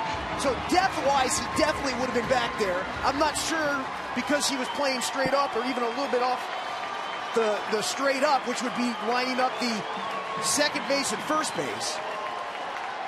That's straight up. So you line up the bags. Melky Cabrera's played a little bit off of that. So Casilla unhappy, and Lopez is coming in. A one-run game in the ninth.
To 4. The A's are one hit away from perhaps winning it. It's 9-8 with 2 outs. Casilla, the closer, has been taken out of the game, and Javier Lopez is coming in. Lopez, a left-handed specialist out of the Giants bullpen, and it's not Coco Crisp, it is Seth Smith. Remember, Crisp got ejected earlier in this one. This ninth inning with Inge, a key hit. Norris with a broken bat bloop that scored Johnny Gomes. And then bad luck for the A's, a ball that bounced over the wall that would have tied the game. Instead, it makes it 9-8. And the A's need another hit here. With 2 men in scoring position, Hicks is the winning run after his first ever Major League extra base hit. And it's lefty against lefty, Lopez against Seth Smith. 9-8 Giants in the bottom of the ninth. Smith hits the first pitch foul for strike 1. Smith has faced Lopez in the past. He's 1 for 6 lifetime against him. He is having a good year, though. Seth Smith, particularly lately, has been a hot hitter, and I think that's part of the reason why Bob Melvin is sticking with Smith, even with the lefty on lefty matchup. 385 over his last 13 games. A hit can win it for the A's. The 0-1 is bounce foul again, and that's strike 2. The third different Oakland hitter now in the ninth inning, where the A's have gone down to their final strike. Inge wouldn't go away. Moss drew the walk. And now it's 0-2 to Smith. Left-handed batters just 4 for their past 31 against Lopez. 0-2. And a slider way outside. Smith wouldn't swing. I think Lopez, that's the idea. He does not want to throw a strike here. He wants to throw something where Smith will chase it. Got to be very careful, though, with the runner on third base. And of course, that is the tying run. So a wild pitch would tie the game. Lopez still ahead of the count, 1-2.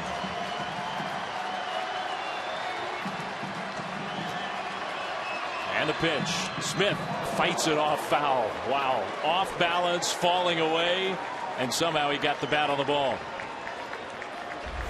What a spirited ninth inning for the A's. I don't know how he did that.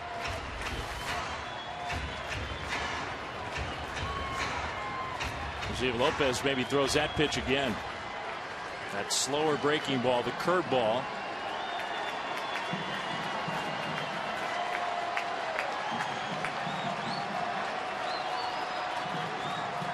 The 1-2 just misses. Fastball. Smith took it. Called the ball. The strike zone's been pretty tight. It was close. So from 0-2 to 2-2. Tony Rendazzo not making a lot of friends today. Smith hits it foul. He just got a piece of it. Giants fans started to celebrate. They thought the game was over. That one got a piece of Buster Posey, who's hurting.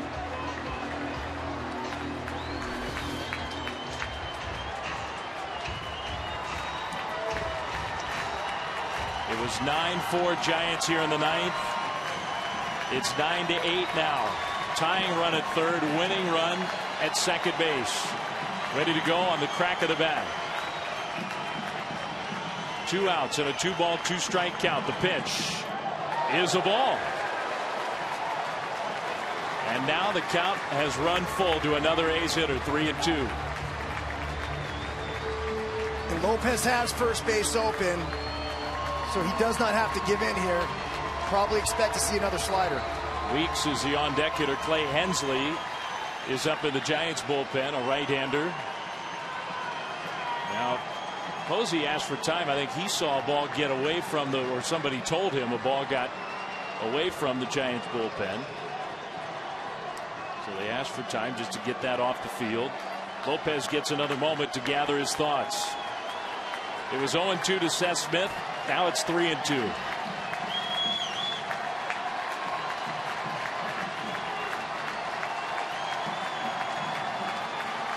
What a finish. The Giants and the A's. And Posey asks Lopez to back off again.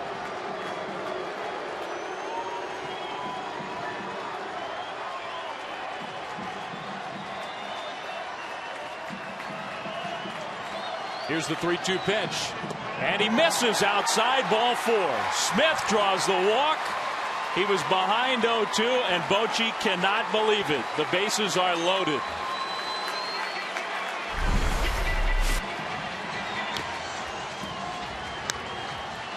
It's a lot of breaking balls, one after another. It's Javi Lopez's best pitch, and he wasn't going to come off it.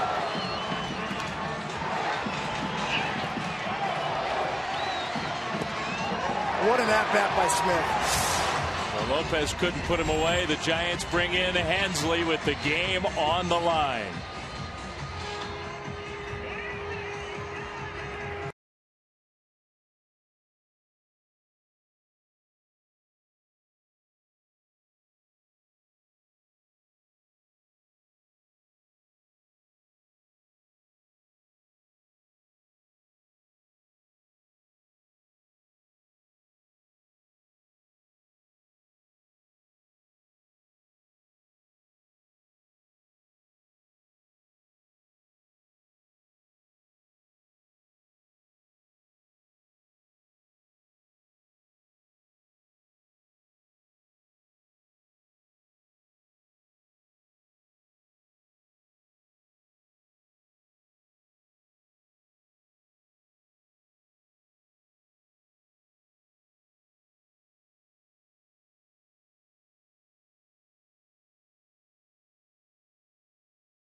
Giants led 9-4 going into this ninth inning, and they had one out, bases empty against Oakland. But the A's have scored 4 runs.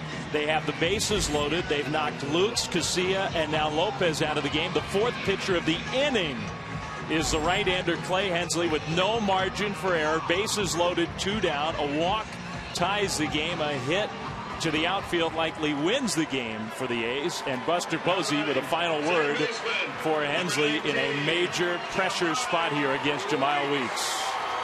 Well, I'm entertained. Now the Giants were hoping it would have been easier than this, but the A's, you got to give the A's credit. One hitter after another with gritty, determined at bats in this inning, and just not willing to go quietly. Reddick hustled and beat out an infield hit.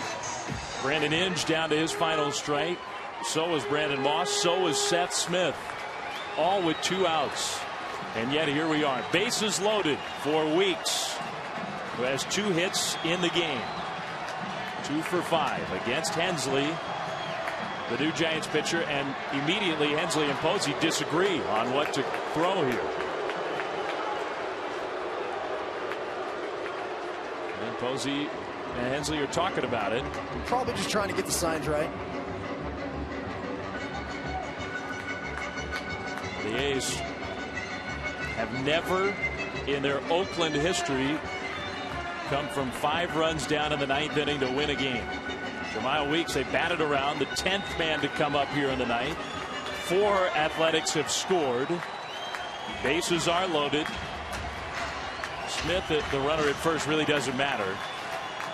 It's Moss at third and Hicks at second, who count big time. So Clay Hensley, his first pitch, and Weeks takes the sinker low. Hensley, one of those right-handers that has a lot of success against left-handed hitters. Great movement with his fastball. Lefty's hitting just 135 against him. 1 for the last 17.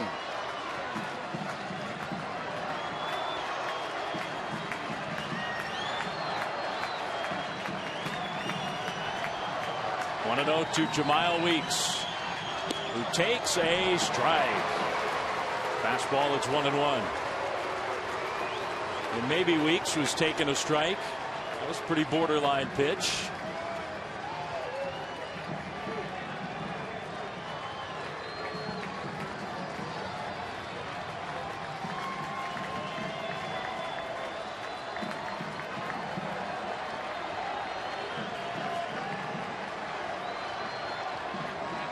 Here's Hensley's 1-1. And Weeks takes outside. That sinker with movement off the plate. 2-1.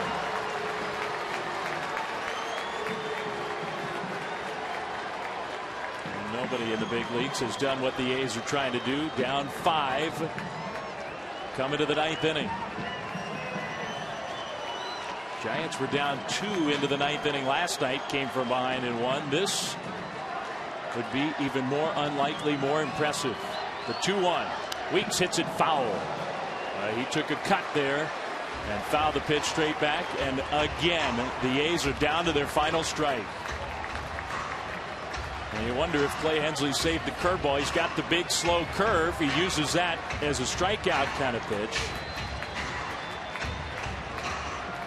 Jemile Weeks took a healthy cut, like you said, Dave. Probably swung a little too hard right there. Trying to do too much. He's got the speed, Eric, too. An infield hit would tie the game. Sure. Puts pressure on the defense in that way. Weeks asks for time. Posey and Hensley being very deliberate, going through the signs.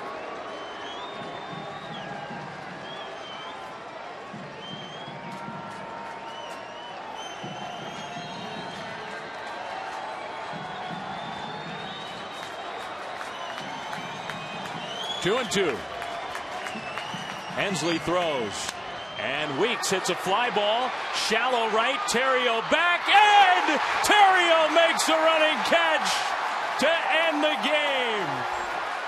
And somehow, some way, the Giants survived this one in Oakland. That was fun. What a night. Wow. And Ryan Terrio himself, I don't think he can believe it. Off the bat, it looked like it was going to fall. 4 pitchers and some defensive drama. What a play by Terrio. The Giants hang on, literally. And look at the reaction from Jamal Weeks and the Giants manager. Clay Hensley, he earned that save, that's for sure.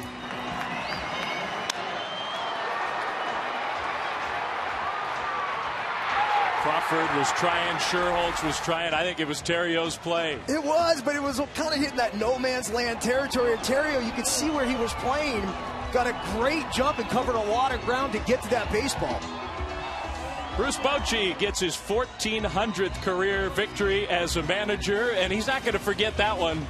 A memorable game as a part of the Bay Bridge series. Giants hang on for the win. We're going to come back to wrap things up from Oakland right after this.